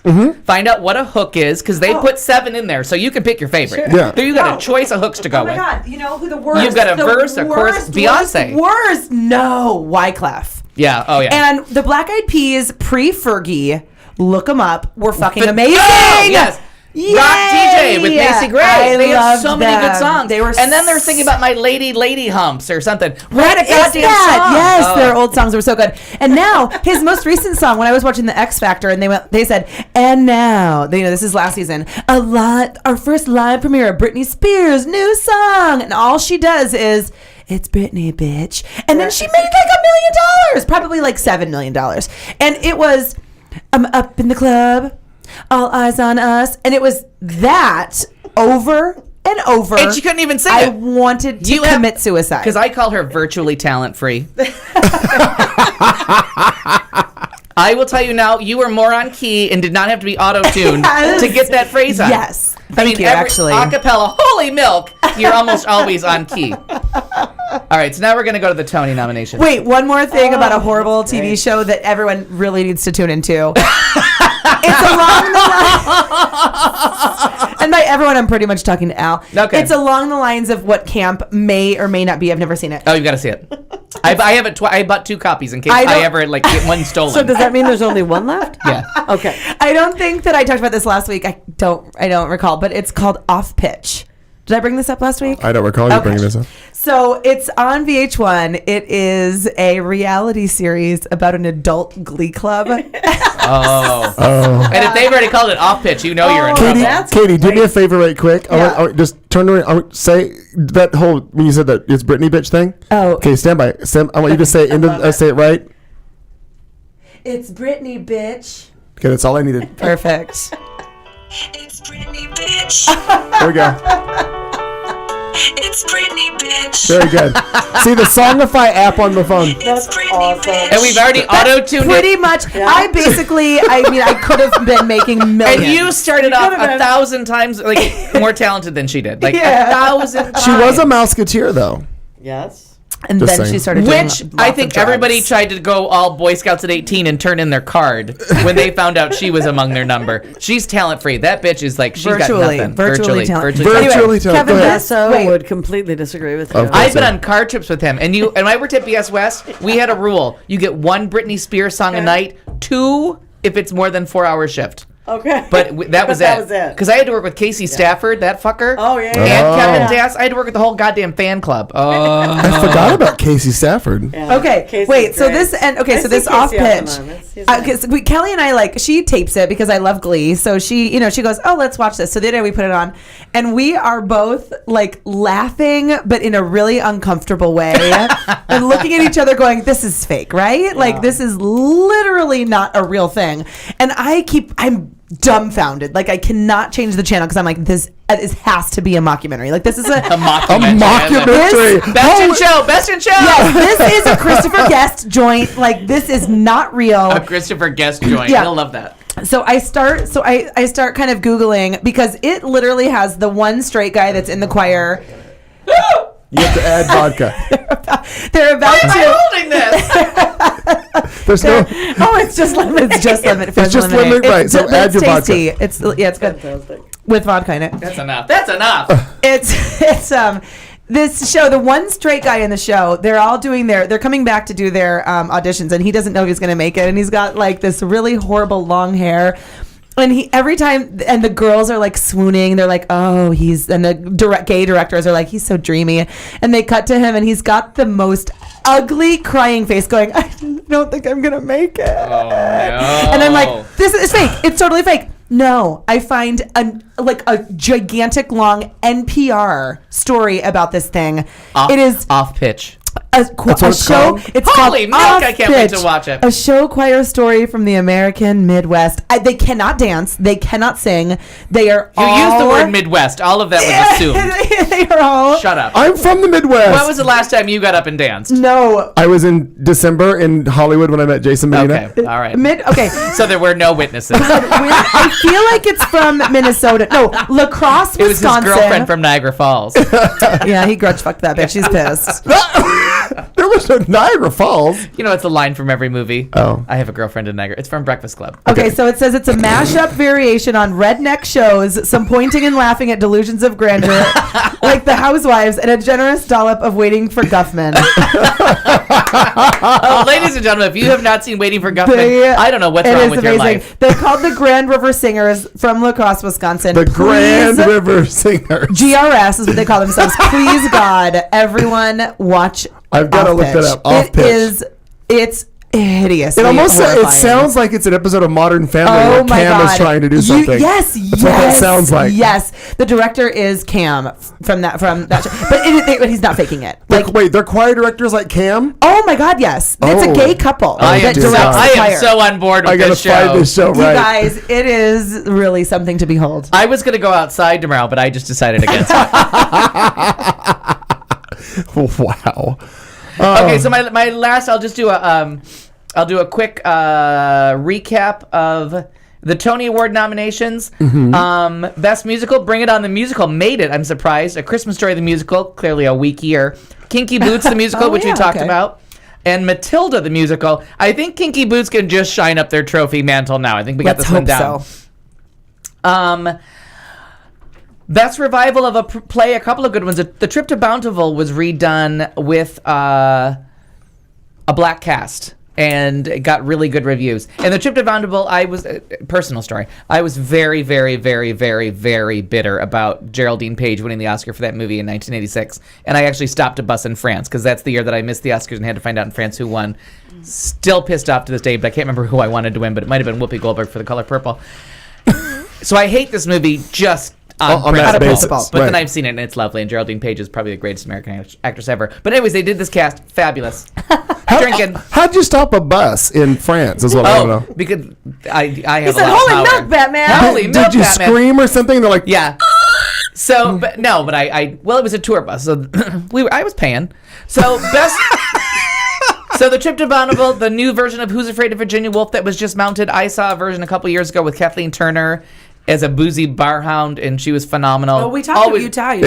Always a great show. Best revival, Annie is back on Broadway doing well. The Mystery of Edwin Drood, for those of you from the 80s that remember, Betty Buckley, that was a big star turn for her. Written by the Escape song, Rupert Holmes. It's his original musical that was just recently revived. The Pina Colada song. The Pina Colada song. It's called Escape, though, for real. Yeah, no, I know. I absolutely know. Parenthetically. Yes. You don't have any idea? Do you like pina coladas? Okay, this entire show we're gonna sell my house just to the do this. second we try to upload this show to YouTube, it's gonna block everything based on. Well, that means that we're on pitch, because if we're getting the tune right, I'm pretty sure we're off pitch. I think our guys and dolls, we're pretty spot on. Oh, there was that. So Pippin, which I was going to do a review of, but it got 13 Tony nominations. It's the biggest nominations. Yay, Pippin. No, I'm sorry. Kinky Boots got... I haven't counted up Pippins. Kinky Boots, that my friend is in, who has a Tony nomination coming up. But Pippin, Matt Moratzka saw it. They've taken the Fosse hands. This is how Ben Vereen became famous. This is where we get Ben Vereen from. It's where Bob Fosse became went from being into star choreographer and won an Oscar and a Tony in the same year for Cabaret and Pippin. This new revival incorporates circus elements, and Matt Moratzka saw it on Broadway and has just been losing his fucking mind. Andrea Martin has a giant star turn as the grandmother, and that Tony is pretty much sewn up. If you don't know who Andrea Martin is, she's from SCTV. Then you need to figure out what's wrong with your life. That's one of those things. And then you can go online and find the rest of these. But if you may remember that I saw off Broadway, and I was sad that it was closing because it was so good, Vanya and Sonia and Masha and Spike. Yeah, you talked about that. Sadly, the entire cast was nominated except for Sigourney Weaver. But David Hyde Pierce, and then the one that was that's my fault. The one that was so good. Her name is Christine Nielsen, and she played Sigourney Weaver's sister and David Hyde Pierce's sister. I can't remember. She was Sonia. Brilliant performance. Brought the entire audience to stone cold silence and tears. So if you had to choose between Sigourney Weaver and a flashier part, I thought maybe they would bump her to supporting actress, but the black maid got nominated. The woman that played the maid, who was black. That sounded racist. Holy milk! She was nominated in the supporting role as the clairvoyant maid, because it's a spin on. It's like camp. If you get the references they're making, bully on you or whatever they say. If you don't, it's a funny play. So it was just fun that this transferred to Broadway and did so well and got nominated for everybody but Sigourney Weaver. Also, my cousin coincidentally is named Christine Nielsen. Oh, funny. She's not the one. Are you sure? But shout out to Christy if you're listening. And if you watch Smash, one of the reasons that Will Chase, who played the cuckold, or the cuckolder, I'm not sure how you is that European? Cuckolded. No, he wasn't cuckolded. He was the cheater, so he's the cuckolder. He's the cuckolder. Yeah. What is Smash. What is this word? He went away real quick. He was out of there. Yeah, and he went. You've been cuckolded. You've been cuckolded. Can you spell that, please? CUCKHOLDER. Really? So anyway, I'm gonna look that up because I've never heard of that. So before. Will Chase is nominated for a Tony, and he's been in a lot of stuff. It doesn't flow very. If you get a chance. Right. Oh, wait! I have to see if my. Oh, but why did he leave Smash? Because he was doing Broadway. The Mystery of Edwin Drood called, and he went in. So that's your Tony Award nominations. Google them. It's Harrison's birthday. It's June 9th. As long as her birthday... Are you having a party? I have to tell you that I think I have the wrong day because... The spelling's wrong. Because Harrison and I are 28 days apart, so our birthday... Or 29 days apart, so our birthdays are always on the same day of the week. And my birthday's on a Saturday this year, so I'm thinking it must be the day after... Oh, no, it is June 9th. Her birthday's the 8th. Harrison, there's a long... You know the long story of why I always get your birthday wrong. But her birthday is June 8th. That's a Saturday. June 9th is the Tonys. Got it. Yeah. Now, by the way, I've redone my entire living room and everything's ready to go, so we can watch it at my house. We are ready to roll if we have to. So, Harrison, if you decide to spend your birthday here, give me a bucket. Yeah. No, we won't. There'll be no puking at the Tonys. That's a save for the Academy Awards. It's a bigger show.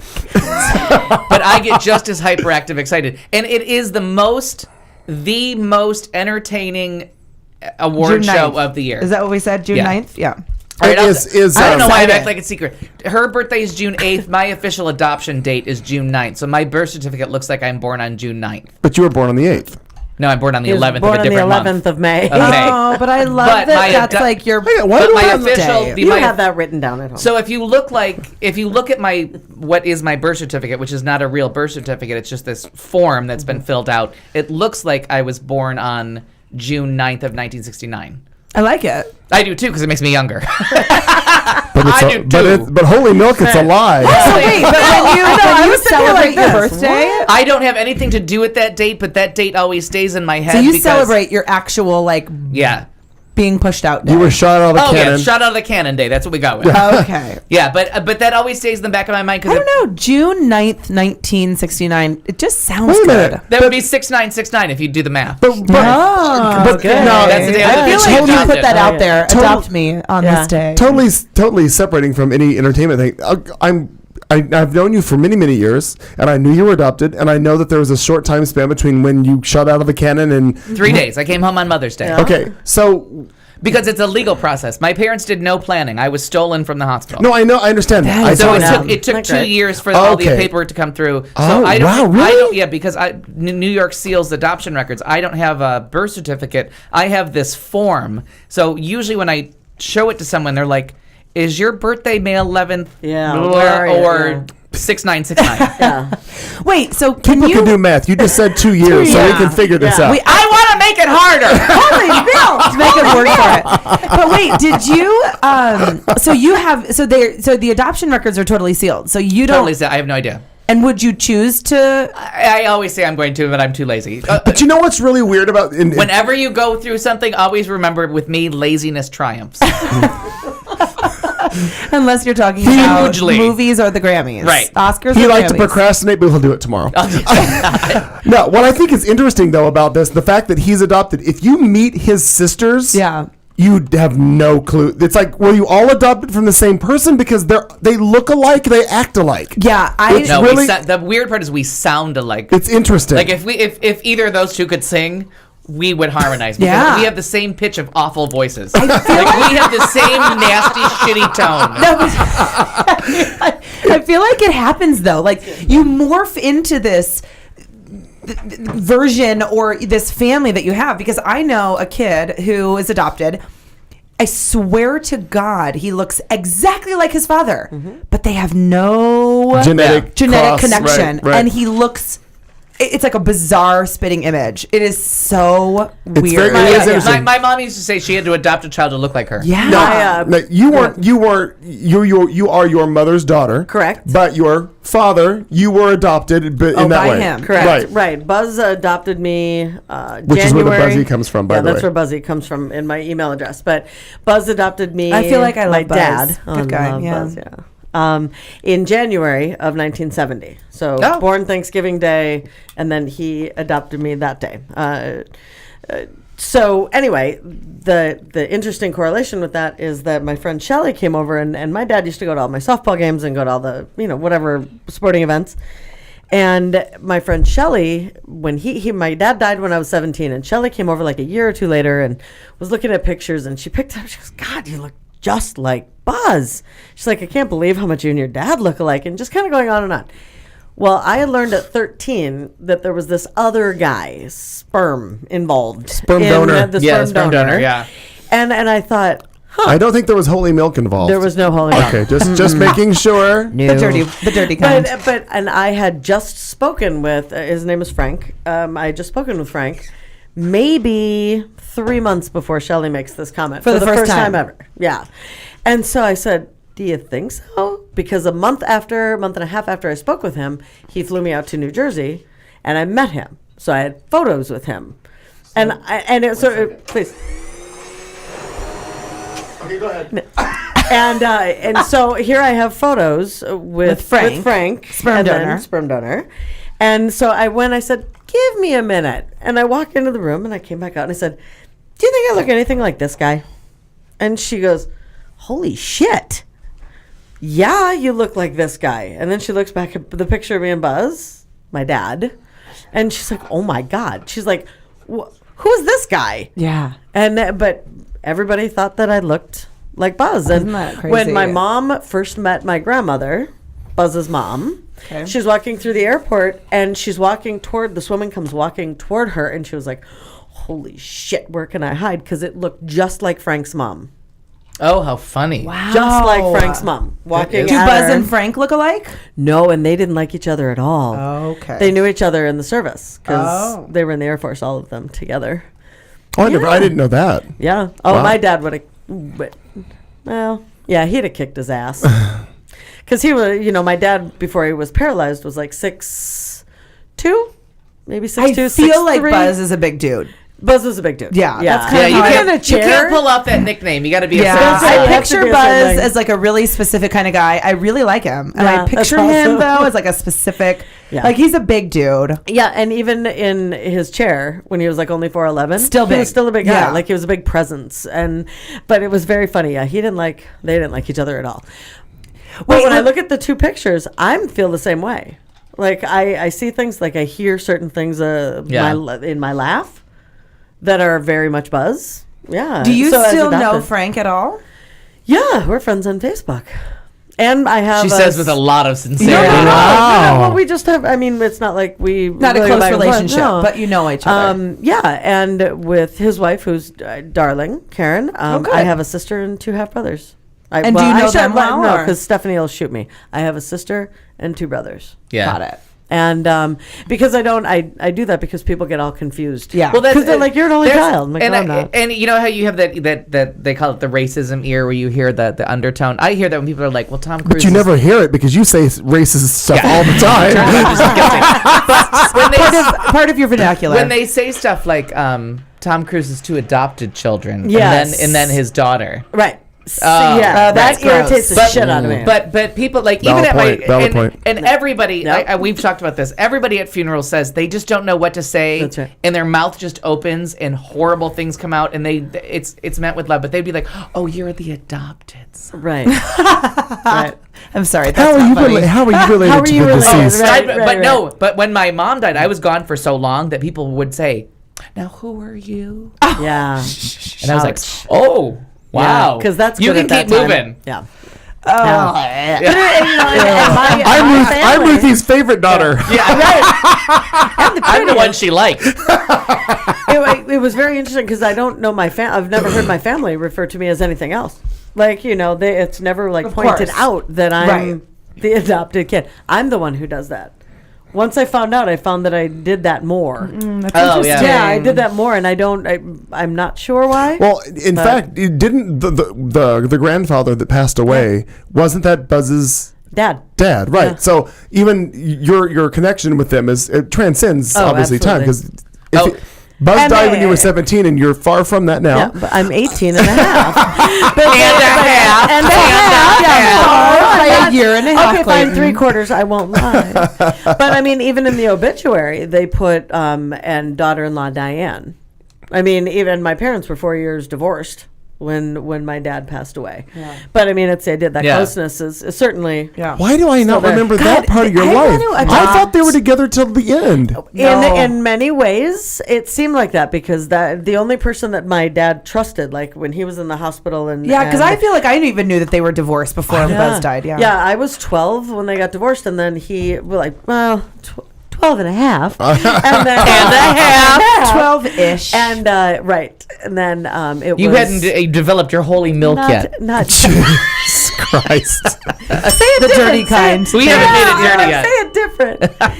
But when he went into the hospital and needed care, the nurses that were taking care of him really were pretty not so good. It was a VA hospital, and it was Your mom's a nurse, yeah. Yeah, and mom is a nurse and was his best friend. He trusted her. So the brushing of the teeth because of going through chemotherapy, like the gums can get real bad. And so very painful. And he had to be suctioned because he had lung cancer. Mm-hmm. And they would come in, and that's a very painful process as well. I can't imagine that. But the nurses that would come in didn't know. And he didn't want to be rude. But he's It's like, hard. you You're need poked to and stop. prodded by strangers or by someone that you can love and trust and Well, have my loved. Aunt Ellen is a nurse as well. And he was like, you get the fuck away from me. like now. It's different. Diane can do this, but And Ellen was Buzz's sister, Right. or is was Buzz's yeah, sister? it was Buzz's sister. Oh, wow. So, but he was like, no. Yeah. He just stepped back. So anyway, that was long drawn out. And but yeah. but in a gay context, if I could just make your story a little gayer, And then when she would suction him, she'd be like, singing in the rain. Yeah. another fantastic movie. If they ever do a Singing in the Rain sing along, you should go. She's Count just you in. singing. They do it at the Hollywood the Bowl, and we rain. should all Oh, go and Sing in the Rain sing along at I want to Hollywood go to Bowl. the Sound of Music sing along, but move forward. Go on. Sing in the Rain's a little more fun. Less gay people. I'm just kidding. Equal amounts. Equal parts. I'm trashed. Due to the adult rapid onset narcolepsy, I am trashed. So a friend of mine and his partner, and they were friends for many years, and after, like, they dated, then they were just friends, and they got together. And I don't think it's official. Like, I don't think there's ever been any legal paperwork, but they're raising a nephew. Okay. But they've been raising him now since he was preteen. Okay. And now he's 20. Mm-hmm. A grandparent died, and the child of this union, not of this union, of someone else's union that they're now raising. Union! Yeah, exactly. Hooray! I'm just gonna hit every liberal topic I can right here. They were the grandfather and he were very close, even though no blood relation, because the child actually came from the holy milk person's sibling. Sure. But they were very close, so there was a great brouhaha, if you will, I do like that. over including him in the obituary as a grandchild. Sure. And there was actually, and even though everyone was okay with being gay, everyone was okay with, like, everyone's been out for decades. Like, this is someone that I used to sleep with back in the 80s. Like, he's been out and wearing, fabulous guy and an antiquer, like a fabulous person. Everyone knows he's gay. He was never in the closet. But suddenly when the child that he was raising with his partner was elevated to the status of grandchild with the other grandchildren, suddenly there was a brouhaha. And there had to be a conversation that it wasn't that there wasn't a step or adopted. That's just so and it was devastating. so petty. And it is devastating. And, It would be, yeah. But everyone's Because the kid doesn't right, know. and everyone stood their ground and said, "We're not going to put some kind of qualifier in front of this kid because Right. at the time of Grandpa's death, this kid was living a block away over all the time and was a part of his life. Yeah. We're not going to tell him that wasn't part of It didn't your count. It didn't count, right? No. Exactly. You don't count. And it was a weird thing for someone who's been. I mean, this is who brought me to my first gay bar. I mean, this was an out person, Sure. like even older than me. So a weird thing. I think too, though, when people die, we talked about this before. Everybody gets weird. Oh, everybody gets weird. People just get weird. No pun intended, but people come out of the closet. And Right. just get really They just- weird. Yeah, the Really weirdness, weird. comes out of the closet. and the weirdness Well, trumps and all. They just because they're sad and they're grieving and they're whatever. And it Right. depends on who you're, each family, obviously, because I know that I was real blessed when I went back there because I'm the one who spoke for the grandchildren at my grandfather's funeral. I could never do it. And, When every one of my grandparents died, my sister, who's 10 years younger than me, was like a teenager at the time, was like spoke with such poise and grace. Oh, and I'll be the bartender. Yeah, was right. a fucking mess in the back row. yeah, Like, we know we're not going to invite you. Yeah, exactly. We don't want you there for the right reasons. Right. I'll be your bartender. I'll be your enabler. But I'm not. That's it. But when one of my favorite things was when my grandmother looked at me and as she came up and said, we needed you here, and I thought that was where you just that you don't count kind of stuff. It really made me feel like I counted. Yeah. So it was pretty fantastic. And it was just the print edition. It really was just the print edition. Like everyone agreed he was a grandchild, but it was just when it went to press, Which is that wild. which is so weird. Yeah. And when I heard that story, I'm like, why do you choose then to be an asshole? What a weird moment to choose to you be already are a suffering dick. loss. You're already Yeah. suffering this loss, and then all of a sudden you're like, oh. I wonder if there's some historic thing that it goes back to where you have to quantify who people are and their relationship to somebody. I wonder if there's something that goes, because that I agree, it makes no sense. If I tell you that this is my grandson, Jesus, I could almost be that point. What I'm saying is if you say that somebody is somebody, It's true. if you're saying that somebody is somebody in your life, why would anybody else question that? It's like, okay, you said he was your grandson, but really we found out he was an adopted nephew. There's a woman in my life that was on the list of like 11 that I was counting last week that I call Aunt Jenny. That she's not my aunt. We're not. Her name's not Jenny. No, her name is Jenny. But we are. We're protecting the innocent. We are so far from related. It's not even. It's unfathomable how unrelated we are. Does she live on your street back home? She does. Okay. And she lives next to her sister.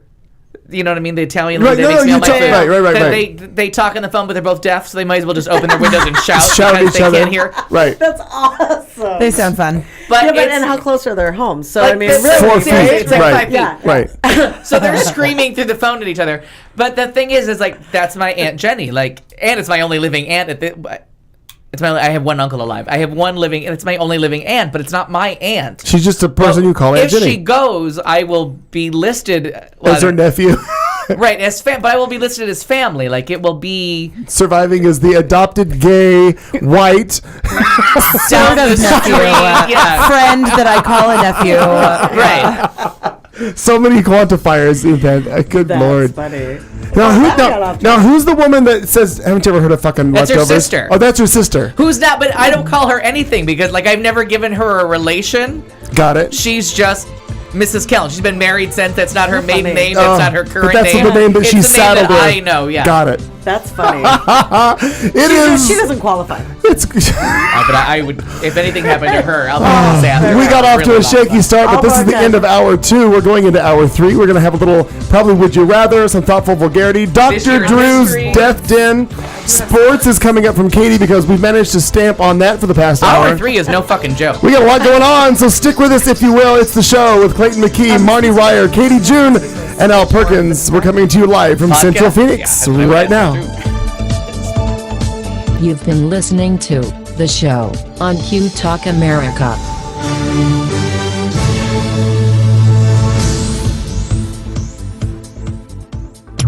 This is Q Talk America. The following broadcast contains adult humor, language, and topics, along with partial nudity. Actual knowledge is used sparingly. This show is a result of a lost bet and a bad game of rock, paper, scissors. It's The Show with Clayton McKee. And now, a man with a face for radio, Clayton McKee. Well, good evening once again. It's hour 3. What did you do? I don't know what you did. What did you do? Why do I want to add lemonade to that? We don't add, we had vodka to that. Bad gay. I'm going to make another gay. blended drink in a minute. Good evening. It is hour 3. It's The Show with Clayton McKee. Marnie, Katie, Al, and I all in studio from the Q Talk America Plaza in Central Phoenix. Thank you for joining us. We'd like to say hello to everybody and all the ships at sea who are listening to us live. Let's see who we've got. Let's see right now. There are, according to this, 6 live listeners in the U.S. only. But hey, thank you for all 6 of you for being there. One of them is my mom. I'm probably Harrison. Hi. We got Mom, Harrison, don't listen. Tyler. But we had Korea earlier. We had France, and right? France. The Republic of Korea, Republic of Korea and France. I'm thinking that's South Korea. I'm just gonna play the odds. Just a guess. Or Miami. I mean, really, it might just be like a little cute little suburb. The Republic of Miami. It's a neighbor. It's a historic district. It is, right? Yeah. However, there are some. Wherever the holy milk floweth. By the way, our drinking word is holy milk. In any way you can refer to holy milk, and if you don't understand it, you're gonna have to go back and listen to hour 1 to figure out what. Holy la leche. Oh, yes, good. I'm gonna look that really up in Spanish. What's that? La leche. La leche. Milk. Yes, Holy you are la correct. leche. Oh, cheesy Pete's. Coming up this hour. Sacra leche. Coming up in this hour, we're going to talk more about everything we talked about in the first 2 hours because I'm sure everything bleeds together. Also, it would be Sacra leche. Our Dr. Drew's Death Den is coming up. Also, Katie with some sports, and then we're going to get into some Would You Rather and some thoughtful vulgarity. Lots going on in hour 3. Katie, I think are we ready to do? Holy milk! Are you ready? Is she ready? Holy milk! I'm ready. Go, girl. Well, let's see if we can make this happen. In breaking sports news, Jason Collins is gay. Oh, I thought he was black. Damn it. John Amici admits that he himself is a coward, but also a fan. Chris Broussard is a dick, and ESPN apologizes. But Rush Limbaugh wants you to stop shoving the gay down his throat. Oh! Happily. And more. Katie June with sports. I don't mean to interrupt, but excuse my beauty. But I do not want my holy milk going anywhere near Rush Limbaugh, so I'm going to pull out. Yeah, go ahead. His request. He wants you to, so that's super. So no means no. Yeah. No means maybe. When it comes to Rush Limbaugh, no means no. Every time. Oh, Jesus. So we've obviously talked at the top of hour 1 and throughout. 5, who knows where. That Jason Collins has come out as gay. The first Jason Collins is gay? I know. Shocking. It's big sports news. The fucked up thing with that story is to me, I keep saying Jason Carlton, which is my roommate. Well, in other news, is also a big Jason news. Carlton also gay. Also gay, not black or 7 feet tall. Yeah, but gay. And Gay is the gay. Totally gay. But he's hung like a 7-foot black man. Nothing is surprising about Jason Carlton being gay. There's no shock right there. No, just gay. Go ahead, Katie. So we love Jason Carlton now. Yeah. See? Now you're stuck. He's also well endowed, from what I hear. Next caller. Milk. A couple of things that we didn't touch on. So John Amici is currently an NBA announcer, and he came out of the closet as he was a professional basketball player. He came out 4 years after his retirement, which was in 2007. I am so in the periphery of the story. I didn't realize he was an announcer. So he's still in the He's in the mix. Yeah, okay, I'm sorry. So he good. actually retired, and then 4 years later, so he retired in 2003. 2007 comes out of the closet, but it's almost like what we talked about, like Jodie Foster. Like it's past your prime. It's past your opportunity. Thanks for the update, but we already knew. Yeah, it's past your opportunity. Quite frankly, to make a difference, which is why I don't think anybody knew. Okay, which is why it was such a big deal for Jason Collins to come out. And anyway, what I appreciate about John Amici, he kind of said himself, he did a little gay kind of a on pussy. himself. Yeah, he's I like that. Yeah, he goes, I sort of regret that I never did this, and I really admire Jason Collins. He's incredibly brave. Honestly, I wish I would have done this. Like, I wish I would have had the guts, which is kind of what Marnie's guy was talking about, the rugby guy in New Zealand, that I wish I could have done it, but I just couldn't. Now, rugby, for listeners, or however you self-identify, we haven't used that in a while. Holy milk. Those people, that's a tough fucking sport. They're killing each other. Sport. And because I have been on the periphery of the story, because he really came out like last Thursday or Friday, but everybody waited out the news cycle till Monday morning to really holy milk it to the front. I went with a third interpretation. So it was weird because Bill Maher brought it up. Okay. And so you've got there's all these different people now, and like we said, all you need is someone to put take the finger out of the dike. Excuse my metaphor. Wow. You are on fire. But I think tonight. we're gonna. I thank you. Yeah. And thank you for the qualifier. Sometime tonight. Sometime tonight.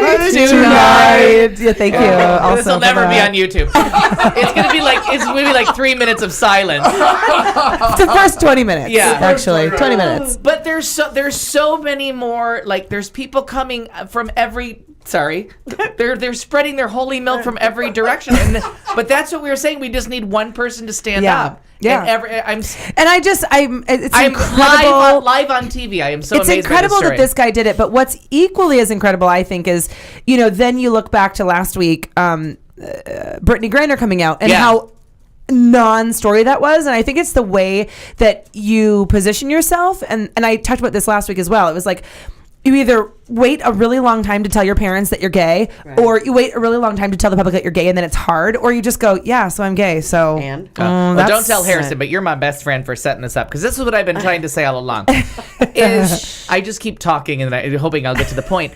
But what he said was Jason Carlton's white cousin, Jason Collins. What he said was, I'm either your teammate, or a teammate of your teammate, or a teammate of your teammates. He's like, I'm like 3 degrees of separation because I've been around so long. I've been playing so long. I know all y'all. It's such a non-issue. And everyone was expecting someone younger, someone like the gay kicker that we thought might come out. Everyone was expecting someone new to come in and come out of the closet, not someone that's been around for so long. And that was the part that amazed me, was that he's like, fuck Which with is me. good, because- I've been in three or four championship games. I'm with the Celtics. Like, It's good because you have that dichotomy in that exact same week, which is something Marnie pointed out earlier, is you have that brand new, young, 22-year-old and player the I don't give a shit attitude. who's like, I'm gay. I mean, is that weird? No. Versus the older veteran, like vet. I'm gay also. I'm 34. And let's have this conversation. So either way, it's really cool. Chris Broussard from ESPN, thanks a lot, dickhead. I'm going to go with Matthew 4. I'm going to go with Matthew 14 on him. Yeah, says that if you're openly living that type of Matthew 14 all lifestyle, over his ass. because he says it too. The Bible says that you know them by their fruits. I think that was a slam, really? somewhere. You But big also fruit? it says that you know that it's a sin. He also posted a full statement on Twitter, which went on to kind of, just push that point. And the best part is that ESPN says that they regret that his personal opinion caused a distraction. That's your Miami Dolphins. That's right. Yep, Yeah, yep. Your they regret 49ers, everything. that his personal opinion caused a distraction to what was truly groundbreaking news and really inspiring to athletes. So go ESPN. Go you. Yeah. See They how I didn't fire him. Yeah. And See how I then- didn't pee on your parade? Because I had that in my back pocket the whole time. Oh, yeah, That the was the ESPN. amazing part of that, is that the Miami Dolphins, ESPN, even like one, not El Uno, not El Ocho. But But the ESPN real... Not too. La Leche. So, Yeah, not La that's the ESPN, name. La La Leche. Leche. If it came out Holy Milk, it's on La Leche. You got to see Dodgeball, because that's really fucking funny when you It do. really is good. The other interesting thing in regards to this, because it's the Miami Dolphins that actually the whole thing, I know where you're is the going. fact that dolphins actually have gay sex. That's Oh it. my God, They're they like one of do. the only They're like one of the mammals They that are the Done. smartest animals. Ever. I just want to point out for listeners at home or however you self-identify, the gay sex is a little tighter. Okay. Tighter than what? Okay. Think about it. Other stuff. Oh, Other stuff. I'm sorry. I never grudge fucked anybody against a tree. Why do we keep bringing that up? A stump. I'm sorry. love it. It was nickname- not a full-grown tree. We called her My No, It no. was recently Arbor Day, so I'd like to apologize to the trees. arborists. Yeah. The also, I got nothing. you know who else cares about Jason Collins coming out? Rich Limbaugh. Why? Way to try to make yourself relevant again, you fat pig. Oh. He pill-seeking. says Can we use that a cunt word for him, please? Yeah, he's a cunt. He's a cunt. He lamented He's a cunt. for what he thought what he called the lack of tolerance for anti-gay reactions. Shut the fuck up. Shut the fuck He up. complained that anyone who does not support Collins is a bigot, a racist, an extremist, or a homophobe. Yes, you There are. is no tolerance here at all. Ding, ding, Not, ding. but then he goes on to say, not only do these people have to publicly announce it, everyone else apparently has to applaud and accept it. I don't want it to be rammed down my throat all the time. Bad Is what he metaphor, Rush. actually said. Bad metaphor. Yeah. I think, Yeah, he should have rethought that, I think. is that English 101 or is that Matthew 5? I think I get so confused. Well, and you have your Rush Limbaughs, and then you have your Ann Cunters. Yeah. Coulter. Yeah. Something like that. I don't know. She is really Kunta Kinte. But I mean, she's like the she really Kunta is. the top. Kunta Kinte. Kunta Kinte. That's racist, sexist. and funny all at the same And time. everything that applies to Ann Priceless. Coulter. She really is. I would like One of to, the Tyler, most awful, turn your volume aggravating- down. Yeah. Tyler, turn your volume down. I want to take a knife and jab it in her that neck. awful, hateful bully. And I've actually... that sits there and She's is a like, bully. She is. sits there and is like, oh oh my God, no, that's me. It's me. I'm not sure. I thought it was like me. she says shit and then just laughs like She... and she Like does Cruella it just DeVille. totally. Oh, she's just trying to. just tries and to here's get what makes your me fucking pissed. goat. And I tries think to I, get the I gold talked about what I leche. posted last week is that she remember last year at this exact time No. is that she just wants to be relevant. It's depressing actually. If she doesn't want to be pathetic. relevant, Ann Coulter. she It's just pathetic. wants to piss as many Yeah. people... So, How many people can No, I she buy? wants to be relevant. She wants people to talk about her the next day. She Yeah. wants everyone to. She wants her name to be on our lips, and so I won't even say it. I'll so call her the go cunt, on, Kunta Tyler. Kinte. I'm sure you. I'm sure you have. I'm sure you have internet because you're on this. You're listening. Allegedly. If you don't watch the Daily Show on a regular basis, I think it was from Tuesday's show, but it may. I got a burp. It may have been Wednesday. Jon Stewart did a thing about all of the Bill of Rights, the first 10 amendments. Yep. He does all the amendments that Fox News pisses all over and just takes a giant shit on. I can't wait to watch that. Oh, it's on my page. I posted it a couple days ago. Not a lot of people liked it because they were kind of afraid. It's very God, don't you love Jon Stewart though for and just like going for it? He goes on and he's like, they're after the First Amendment, they're after the Third Amendment, the Fourth Amendment, the Fifth Amendment, they're after the 9 that doesn't enumerate the other amendments. But then, if you say anything about the Second Amendment, you're fucking with the Constitution. Yeah. But meanwhile, like the one guy is saying that if you're a Muslim, you shouldn't be able to go to college. The wife should be arrested just because she wears the headscarf. They're not allowed to, they should there's illegal search and seizure. Oh, yeah. I know shouldn't be allowed to wear a headscarf. I'm going to start wearing a headscarf just because number 4 is illegal. It would fuck up my hair. Illegal search and seizure. Number 5 is testify against yourself. Like I know my amendment, so but that's the thing with Nugent. I know from my last alcohol. week. I mean, that shit needed vodka. That's the thing with Nugent from last week. I mean, still alive. God still alive. That damn it, son of a bitch. We should stay on the air until May 1st to make sure just to he's see dead. Just to make sure he's dead. Let's kill him. We can't. But stay on because I've got things to do. I have adult rapid onset narcolepsy, so clearly I can. Is that really? Why doesn't he like all of a sudden just? I don't It's understand. like very excited by all of you. Jinxie, Yes. Jinxie. Jinx Monsoon. Yeah, Jinxie on. Okay, so in other gay sports news, because that's pretty much all I got right now. Yeah, it's good. Is gay kicker Alan Gendro, who we talked about last week. Sadly, actually, Al yes. My mom will be so upset. Yeah, actually never made it to the NFL draft. Yeah. He was really, really hoping for it. Is that the kicker that we talked about last week? It is. He actually never was a part of the draft. He is currently training with hopes of landing a tryout at a training camp in a couple of months. But we are wishing him really good luck. We are. But we hope that all works out. We hope that we have another gay kicker in the NFL.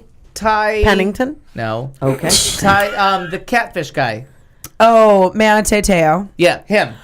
Manti Te'o. He made it to round 2. I don't know how the fuck you two just I don't know did how you that. got I that. have Yeah, no I don't know. idea. The Don't tell Harrison catfish we're guy? best friends. I got Apparently. Once a week, Telekinetic every kinda Tuesday weird from shit. 7 to 10. Yeah, whatever. Sometime. Watch that sometime back. It during makes the evening. no sense. No, but she knew what I meant. But they made a big I deal know. because of the whole like, are you gay? Are you gay? And he set out round 1 of the draft. And they had pictures of him at home crying into the beer, the Bud Light wrung out of a Hawaiian shirt, freshly bringed. Served on a bed of fire. served drunken on fire. But they made a big deal. $4.95. Never gets old. Never Literally will never get gets old. $47.50 for $4.95, 1 cinnamon or 2. But did you notice on ESPN El Uno that they made a big deal about the fact that he sat out round 1 and didn't get picked? Oh, yeah. I knew he wasn't picked, but it was pictures of him crying. Yeah. Will he ever go to the NFL? Is it racist? Is it homophobic? He was like, what, number 2 in round 2? Yeah. He went to It was before I got up. It was before I round got one up. is how many players? 31, 2. Yeah, so how many? So that's actually really, really, really good to go as player 34. Round 2 was fantastic. Are you kidding? But the Chargers, but you want to be the number 1 draft, blah, blah, blah. But the Chargers traded up to get him. Yeah, and they had a big traded their things around. So I'm like, this is such horseshit. Strangest the way that thing they I'm going to say right play now. it on TV. Yeah. You guys aren't going to be ready for this. But they had talked about the Minnesota Vikings trading up for him. And that, aren't you surprised that I brought it back to Minnesota? Minnesota had traded with the Patriots, I think, some draft picks so that we could take, they were saying Manti Te'o. And it was this huge thing. Because he was a hot pick. He is a good player. He just got catfished. He's okay. He's an okay player. I don't know that. Well, no, I mean, at the end of the season, he did taper off. But at the beginning, but apparently his girlfriend died. Exactly, and his grandmother or not. But I think the grandmother was real. I don't think he got catfished on grandparents. Know. What is catfishing? I've never heard that. Know what the? Do you not listen to this show? We've gone over it 15 times. Yeah, the whole catfishing is when I make up a fake. Let's say I wanted to fuck with you. And I decided. Thank you for adding. Also, thank you for adding could have with you. Yes. Oh, Glee has also taken been us. doing I don't watch Glee. We're in the middle of a catfish story that's yes, very I just intriguing. really wanted to like come to a conclusion. I know, because you're like, wrap it up. Who You is wrap it? everything else up in 13 Yes. seconds. So let's say that I wanted to fuck with you. So I'm going to make up a fake profile, and I'm going to pick the hot Arab that you had earlier. Okay. Did you just say Because he is really. I mean, look. Did you not? Did you miss that? Right. I did. But I'm I going to take might out the have turban been- and make it a sombrero. And I thought he might be holy Arabian milk, that sounds from racist. Arabia, not an Arab. That's Definitely why- Arab. Have you never heard the Cure song, Killing an Arab? Yeah. All right, good. Fine. Sometimes it's funny. Sometimes it's a little off color. Okay, so Mostly off color. I give him a profile. I Mostly. show you this picture, and I make a profile, and I ding you. And I I'm mean, like, oh, I would I like- saw you I would at accept Charlie's him. last week. You look really interesting. I love George Michael. And then I am familiar with the catfish. Clearly, They're delicious at Baby K's at the Biltmore. So I make up this whole and I get you to spill your beans because you fell in love with this picture and I already know you. So I just keep saying everything you want to hear. You think you've met someone new, but I'm telling you everything you want to hear. So you'll just give me all your dirty secrets that I can like go over here and be like, he likes to diddle himself on the couch. when he's That'd be naked called watching couch CNN. And then it goes on, and then at some That- point, no, that'd because be you're couch going to be fucking in like, Wisconsin. oh, you beautiful human that's too beautiful for the Arabias. I'm using my geography loosely. Yes, no shit. And then I say, oh, I'm a friend of Hispanic man number one in the sombrero. And I tell you, oh no, he died in a car accident last night. We've been meaning to tell you, but we didn't know how because we didn't know how to get Because hold you of guys are in such. You are so in love. So then you are like, oh my God, here's this person I've had this amazing connection with. We've been talking online. We were just about to meet, and then he was in a car accident. And now you're like grief-ridden and about to join the NFL. You've been catfished. I just think I get the whole premise of the story, but I think For the love of God, I wasted 5 minutes No. of great metaphor, and you already knew what it meant? No. But I think We already lost still a 5 no, minutes. really, I think good metaphor. using the word catfish, it's kind of an odd. I don't get that It's word. from the weird. documentary. It's from the documentary where someone was like, it's a bottom dweller. A catfish is a bottom dweller that eats the garbage off the bottom. You went fishing thinking you were going to get some beautiful fish from the top of the ocean, and you got the bottom dweller that eats the garbage at the bottom. Okay, well, I like that. As That's a good long story. as they're a bottom, we're good. All How right, many keep metaphors going. you need on me tonight? I gotta Holy find milk! I more. need more of this. Matthew 26, catfish. You just get, how many math? Wait, I want that many chapters in Matthew. That's all. Yeah. I want to bring it back to a topic that Marnie can get back on board with. And that is I'm Chris, obliterated. I am so Chris Cluey. Get a Cluey. Love it, get a Chris Cluey. Cluey alleges that his Can he put outspoken his ways. holy milk in me? He might. Maybe, because he's about to be out of a job. So he might be looking for other ways to He make will money. never be out of a job. And when I say that, I don't mean it entirely. He feels that that these distractions. Okay, the special teams coach for the Minnesota Vikings, Mike Pfeiffer. You know what they say in Matthew about eunuchs. Doesn't totally matter. They do say something in that chapter. I But know. but this special teams coach, which Cluey is a part of as the punter, said, Yes. these distractions are getting old for me, to be quite honest with you. And that was last fall. And now these distractions could be costing him a job. Chris Cluey posted a picture on his Twitter account of his new uniform with the caption, I have a picture of my new #Vikings uniform. Who knows if I'll ever get to wear it. Looks cool though, and sent a picture. So we are just not sure after the Minnesota Vikings picked up, what did you say, in their first round? Third round. Third or fourth round. They did pick up a new punter, but he does have a new uniform. Who was the only punter, or the first punter to come up on the list? He is, however, I need slated. an age on Cluey. That's my only question. He is slated to make $1.4 million in his base salary in 2013, which is one of the top 10 salaries for punters in the league. Cluey or the new guy? Cluey. Yeah. No, because he's good at what he does. He is very He gives good. the ball away very well. Well, here's the problem. Yeah, but No, the problem. he did a great joke on Colbert about that. Oh, did he? So you're the guy that gives the ball to the other team. Yes, I am. Yes, I am. Oh, that's good. Last year he did not play well. The end.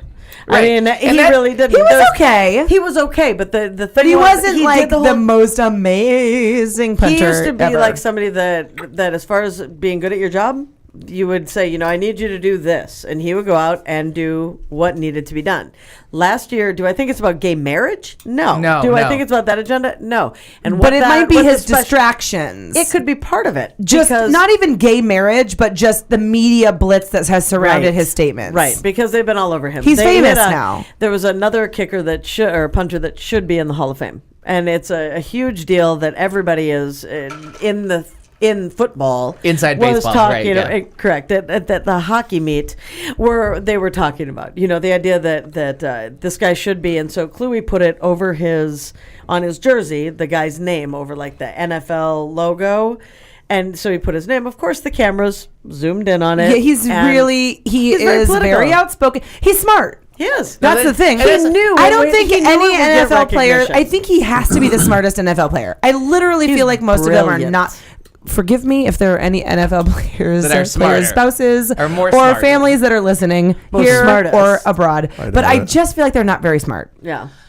Matt Burke, center for the Ravens, who used to be center for the Minnesota Vikings, oddly. But not that other guy who works for the Ravens who's like killing people. No, he's not smart. He's smart enough to get out of it.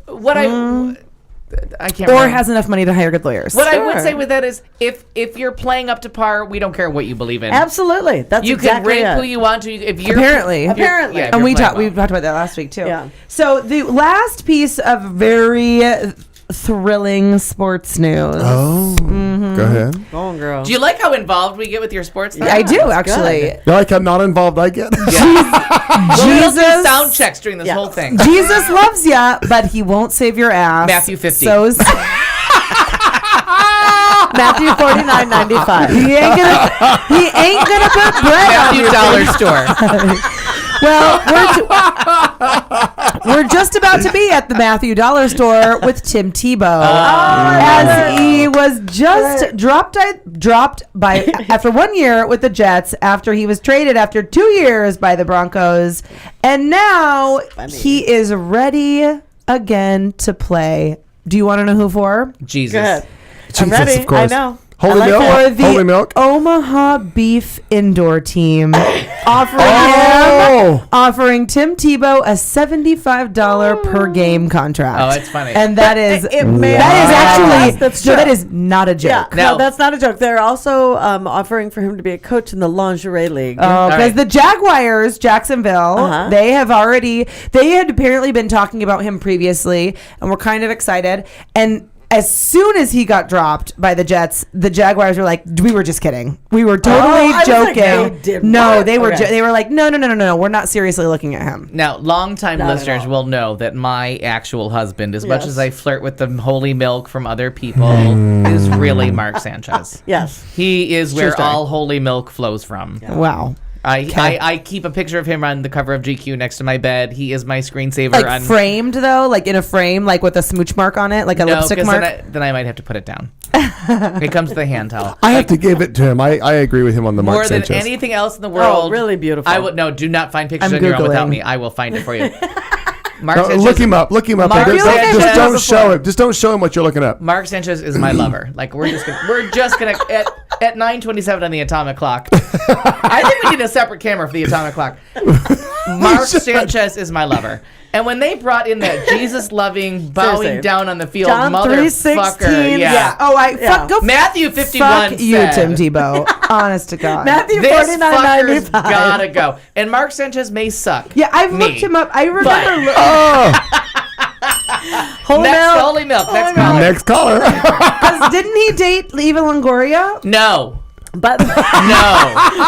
Yes. That's a bad move. That's a story that we put out to cover our internal love. Whatever. Yeah. By the way, Katie, I thought when you said that the dating thing, I thought you were going to say Tim Tebow and be smart about it, but no, you went and you had to fuck with Al about it. I remember. Now that I'm looking him up again, I've looked him up before on this show once or maybe Cancer, 2 or 3 times. You got to look up the picture of him. UCLA. Was he USC or UCLA? USC. I don't know. You're his lover. Oh, I know.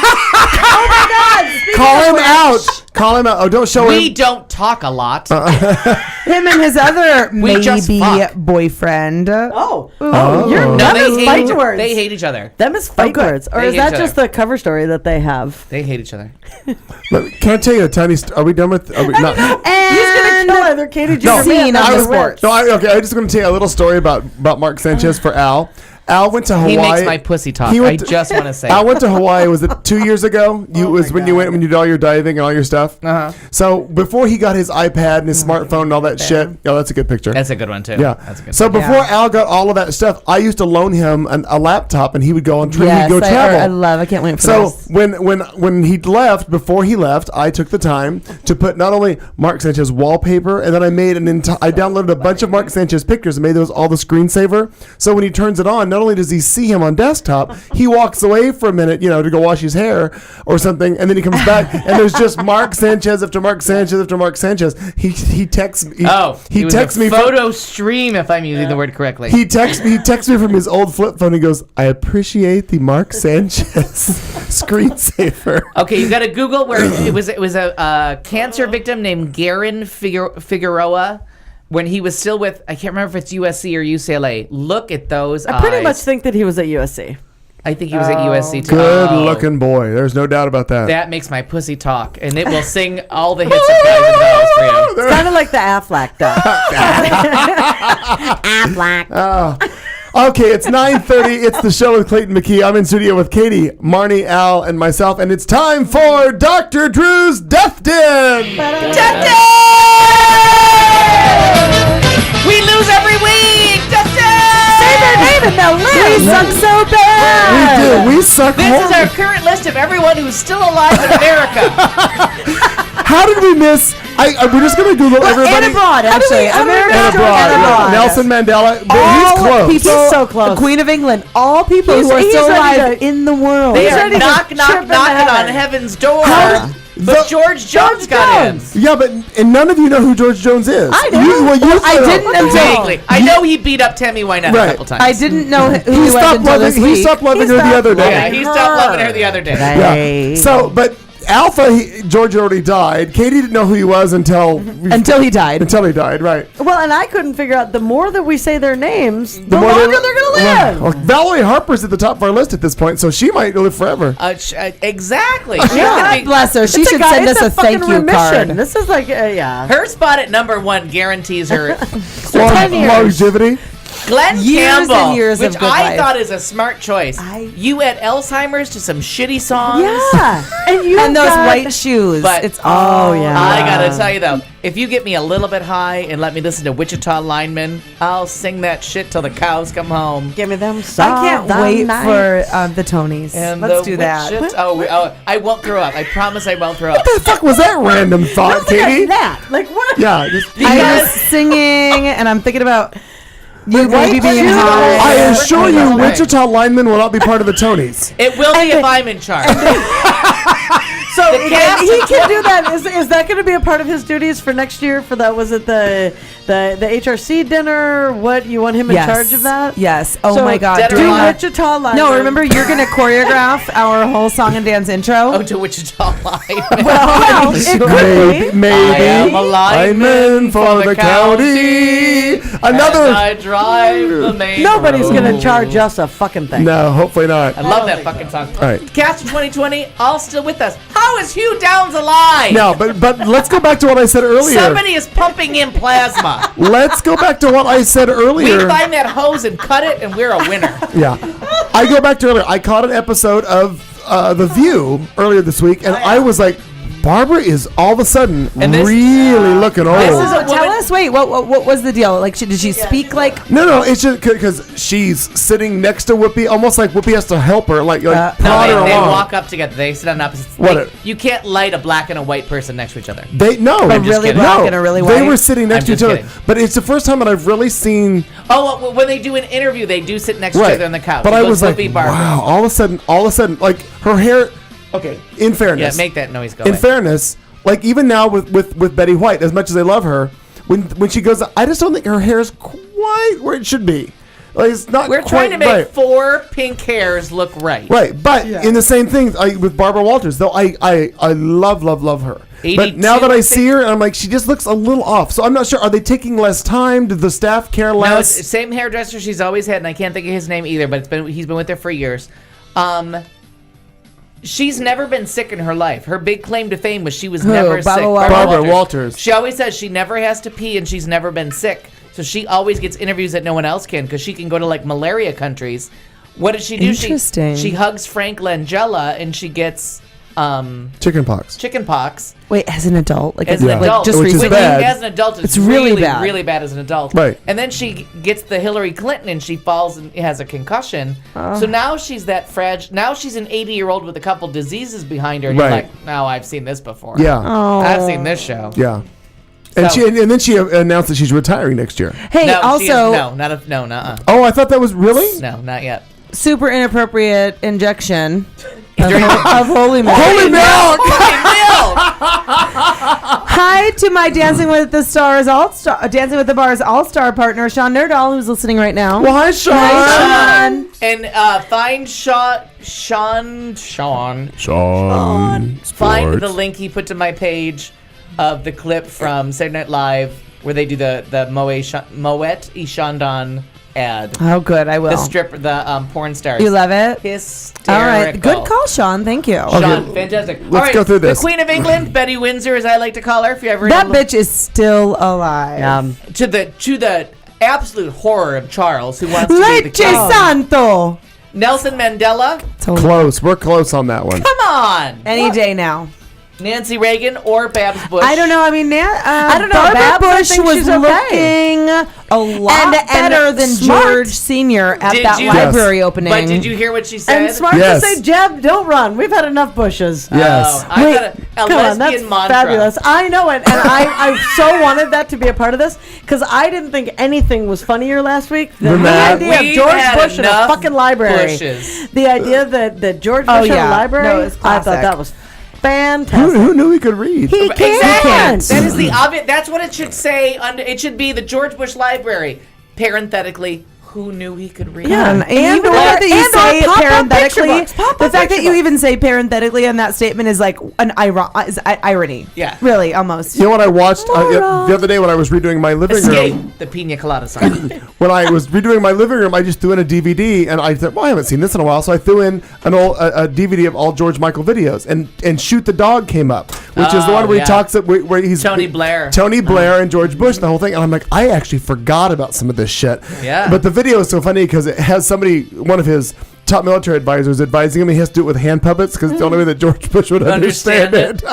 and George Michael being very, very funny because they always say like the movie you should see that goes along with that video is called Wag the Dog. Yep. And it's a very, very funny political movie, and that's where George Michael takes the metaphor of Wag the Dog. Like the dog wags the tail, right? But what happens when the tail wags the dog? Right. So George Michael's metaphor was shoot the dog. Makes sense. Meaning George Bush. Right. They're all talking about George Bush, but I love that, and he got a lot of shit for that, but he kind of got out of it because Not as much as Natalie Maines. right because the Dixie Chicks took over. Oh, absolutely right. But They that really stepped out. was his metaphor was just shoot the dog, and I brilliant. Like I don't love him as much as you do, but I'm pretty close. Dick Van Dyke still alive. dancing. How is that? Still a dyke. I know what this part means. Muhammad Ali.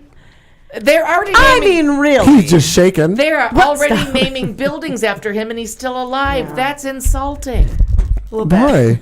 Because you should be dead. When a building goes up with your name on it, you should look for someone with a gun behind your head. Okay. Karen Black. Or say thank you. Clearly, Karen Black is raising enough money to keep herself alive. Apparently. Taylor Swift is just our honorary in order. Number 10. Yep. Honorary Now, number 10. we have on this list. This means Katy. Yes. Clayton, Al, and Marnie. Because Clayton, I watched the episode you where he and explained I it. split. Because I had no idea. I called it K-Cam. I'm like, what the fuck is K-Cam? I made a word out I'm of it. glad you're back on track because we got Disney Darlings. You got Disney we Darlings. Split Disney Oh, that's Darlings. right. That Funicello got you 5 points each. That's good. George, Boom. 0. I like how we really have no rules, but we win. We got 5 points. Okay, it's 9:38. We're gonna have an abbreviated version of Thoughtful Vulgarity, but we're gonna do it anyway. I don't know if we're even gonna get to Would You Rather tonight, but we give me the box. Apparently we are. I'm gonna leave that alone. By the way, no, I do have a thought. I have a thoughtful. I wanted to know how to say holy milk in Espanol, so I Googled, how do I say holy milk in Spanish? And I got, evangelical pastor convinces his followers his penis contains holy milk. I don't think that's This is Spanish. awesome. You did not. It's really. I don't think that's Spanish. The first thing that comes up is Sacre awesome. coeur means Sacred Heart in And French. I have been there. So I'm thinking sacre leche would mean holy milk in Close something. to it. I already have my question. I think we're going to take up the whole Good. time. Stand by. We're going to play this Leche first. santo. Jesus Santo. Christ. Oh, de santo. Leche santo. You all are wrapped up. Stand by. It's Thoughtful Vulgarity coming now.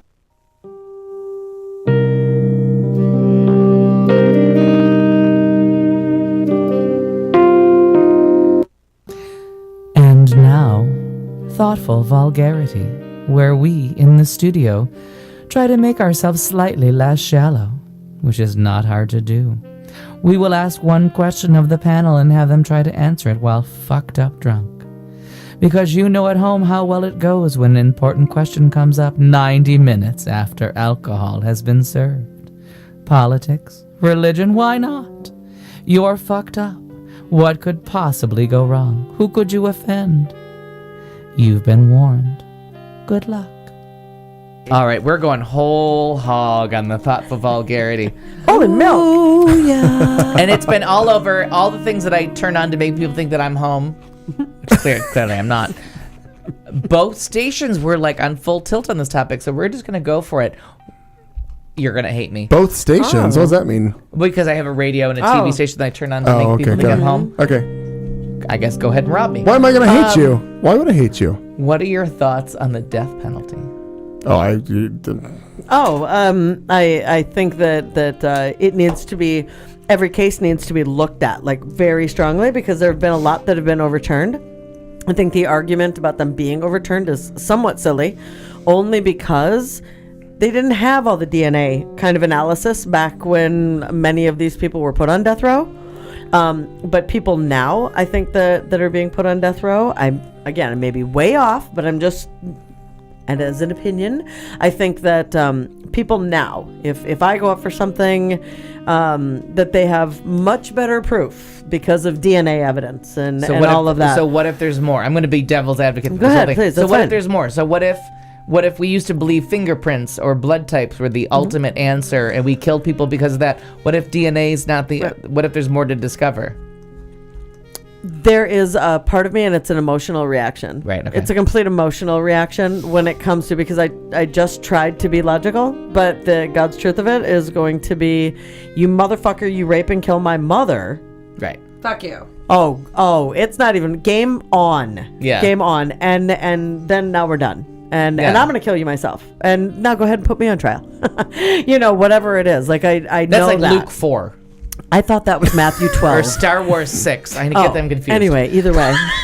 Either Jabba way. the who? Yeah. But Jabba the cunt? Thank you for making that jump with Just that was ask a little Jesus, tricky. But in all sincerity, that's, I think it's an emotional reaction. You do something to somebody's mother, you do something to a child, something. It doesn't affect any gun laws. You can kill as many children as you want to. We don't enact nobody gun cares. laws. One of the other things for me personally, Jeff Flake because of- especially. doesn't care. He's neat. He and Jan. He's neat. But one of the things that affects me, where I take issue, just even whether it's prison or death penalty, is because of folks with developmental disabilities. Right. And you have The people George Bush that, special. Tell me, I'm obviously an idiot. Now I'm going to quote Robin Williams. Okay. Oh, I won't have to. Like, I'll clean it up for you. Okay. He's the one that passed the ruling about killing special needs people, but Robin Williams says it in a way different way than I just did. But George Bush said, "Let's do it." Yeah, let's Kill do him. it. Even if you were like IQ of 75, Yeah. he executed you. George Bush ran on in 2000. Okay, now I do remember that. I didn't realize. I do remember that. George Bush ran on being proud of executing. I won't use. Where's your hesitation? I don't want to offend you on I appreciate that very much. You know how much I appreciate that. You know how Robin Williams went for the laugh there. And I don't know because that's hard for me. I'm a supporter of the death penalty. I think that it is scary because I think it can be used incorrectly. Right. And I'm also a huge fan of the movie The Life of David Gale. Yeah. It's really intense. Oh, yeah. With Kevin Spacey and Laura Linney. And it's really super intense movie if you haven't seen it about... It's heart's in the right place. Yeah, and it's fiction, obviously, but it's ultimately how they stage a death penalty case gone wrong to prove they're fighters against the death penalty, so they try to prove that the death penalty is unconstitutional and inaccurate, and you kill innocent people. And it's a really, really intense movie. Is that one 8 and unusual?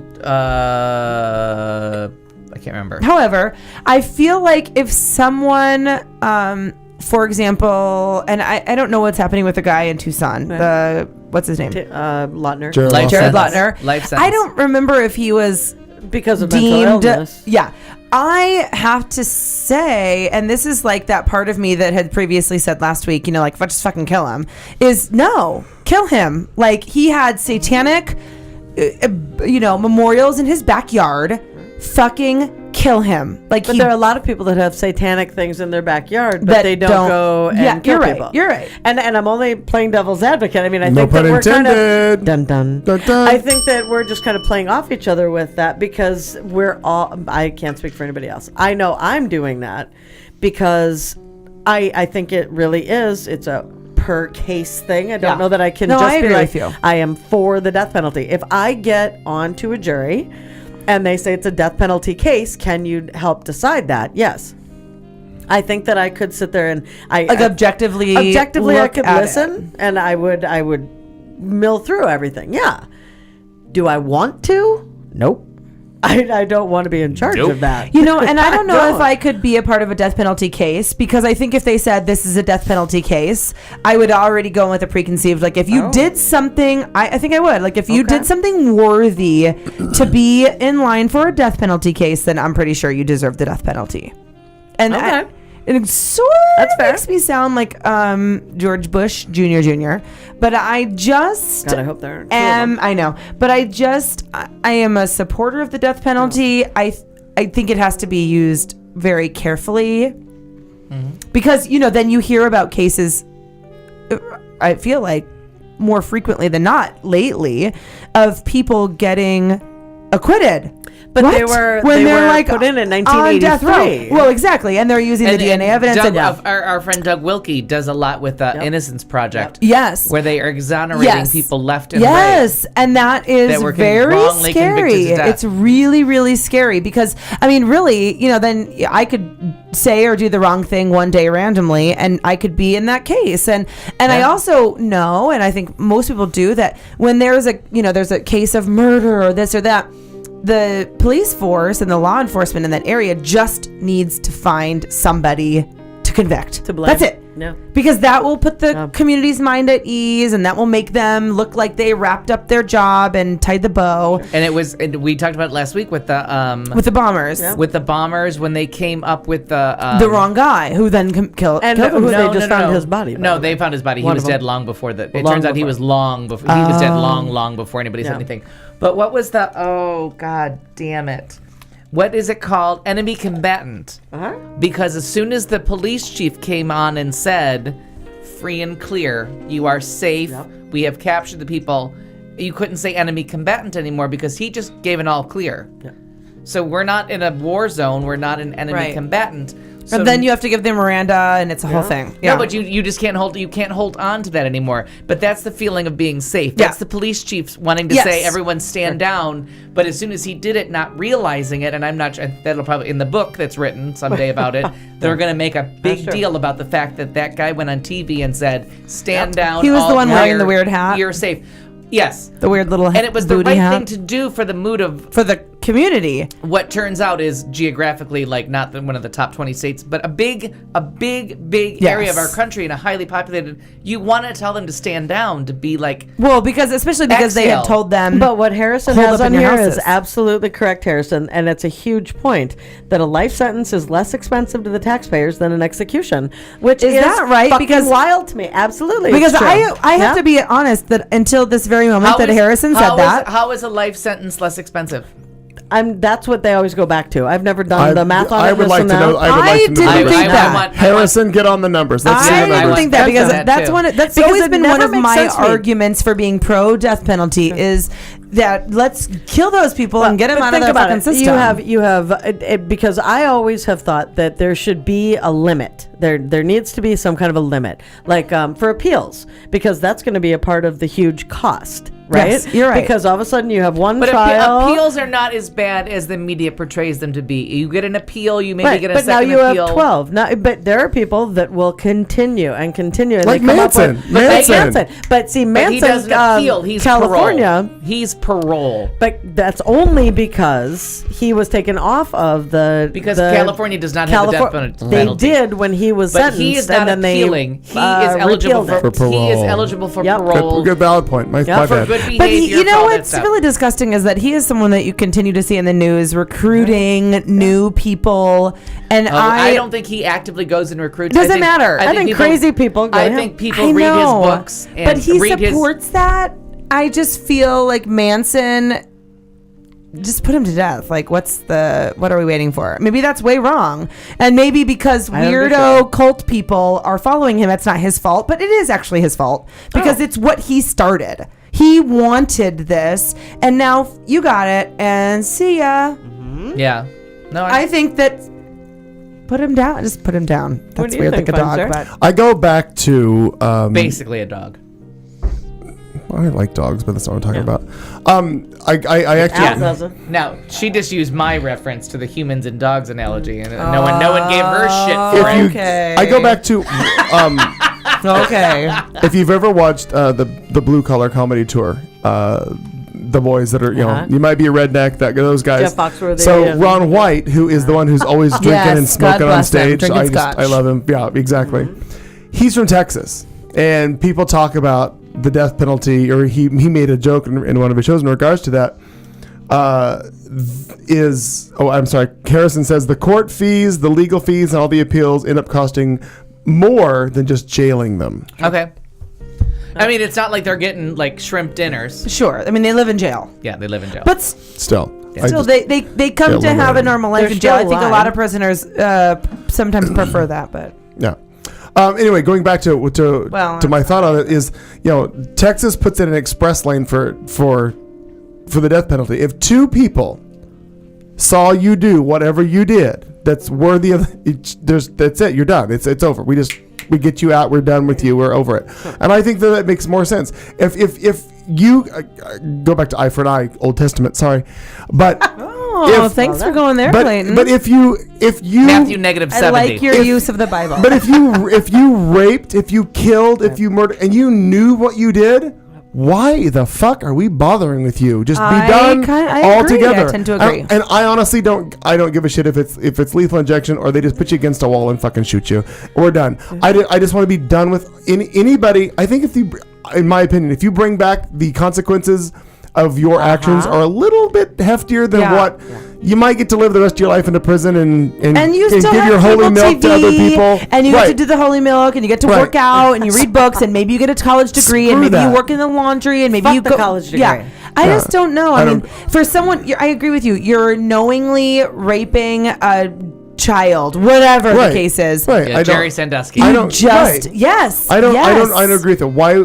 I just don't. Why do you get to if have we take a step back and we talk about the idea of the Constitution? I haven't had my turn yet. I'm just saying. She's talking about my portion apparently. I'm not sure. I excuse my beauty. Oh, and his holy milk when you're done. finish. No, I think that's pretty much it, and I'm sure we could probably spend hours on this very, very topic, but it just seems to me I just have low tolerance. If literally, If you burglarize something, if you were Yes. but if it was like an involuntary manslaughter where you were driving a car and you did something very, very different. But if you literally in cold blood killed, maimed, raped, whatever, I mean something, and everybody and their brother knows you did it. I mean everybody.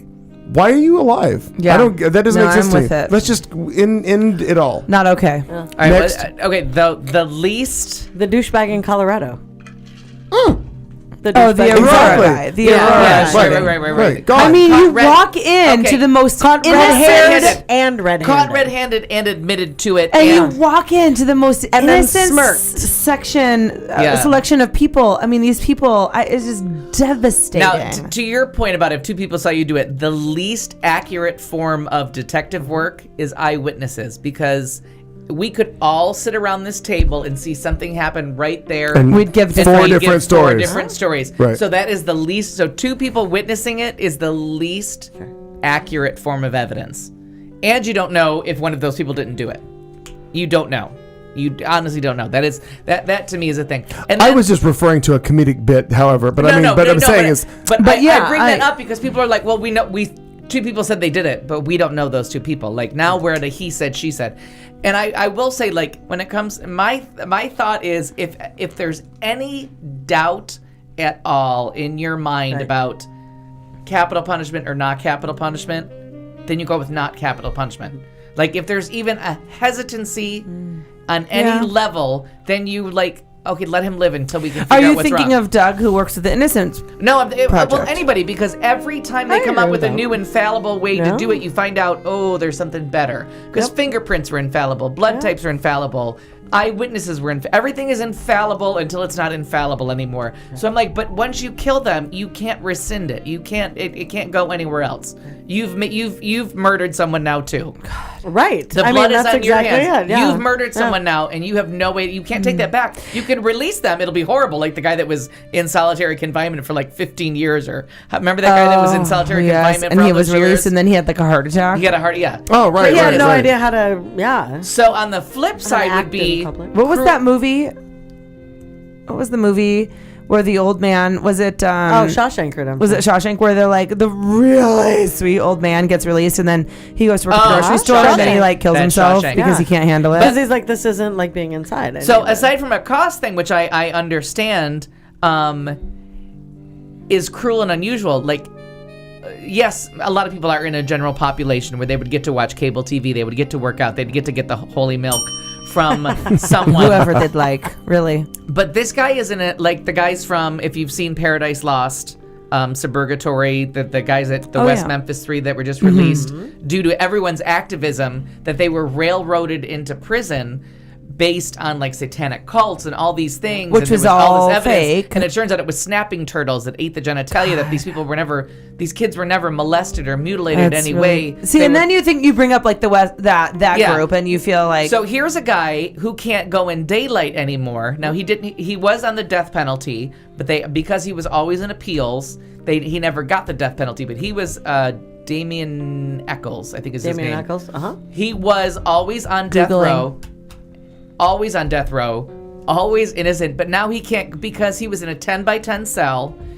You know, the 1 hour that you're allowed to do stuff, it was never daylight. Yep.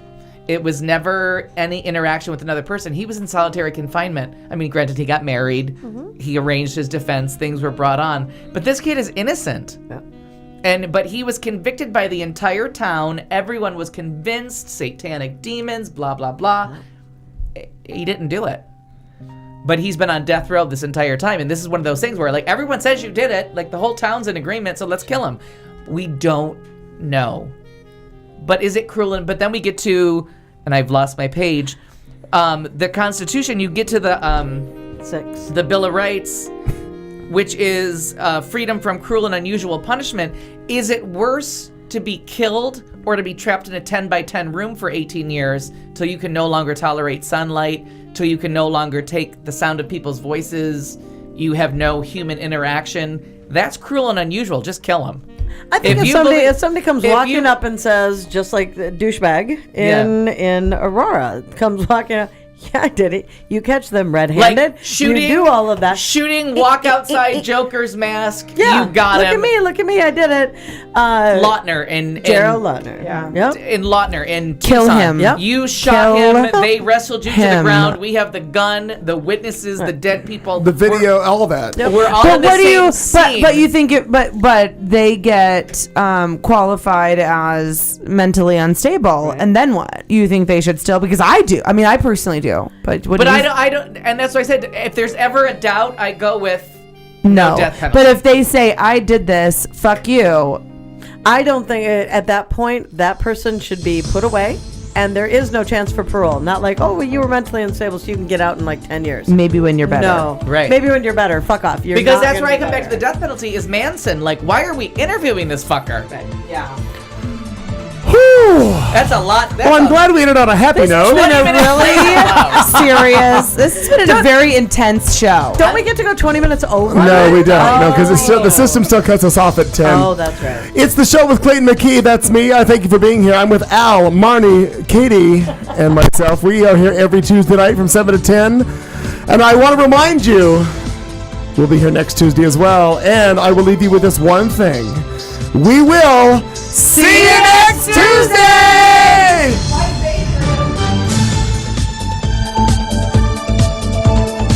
You've been listening to The Show on Q Talk America.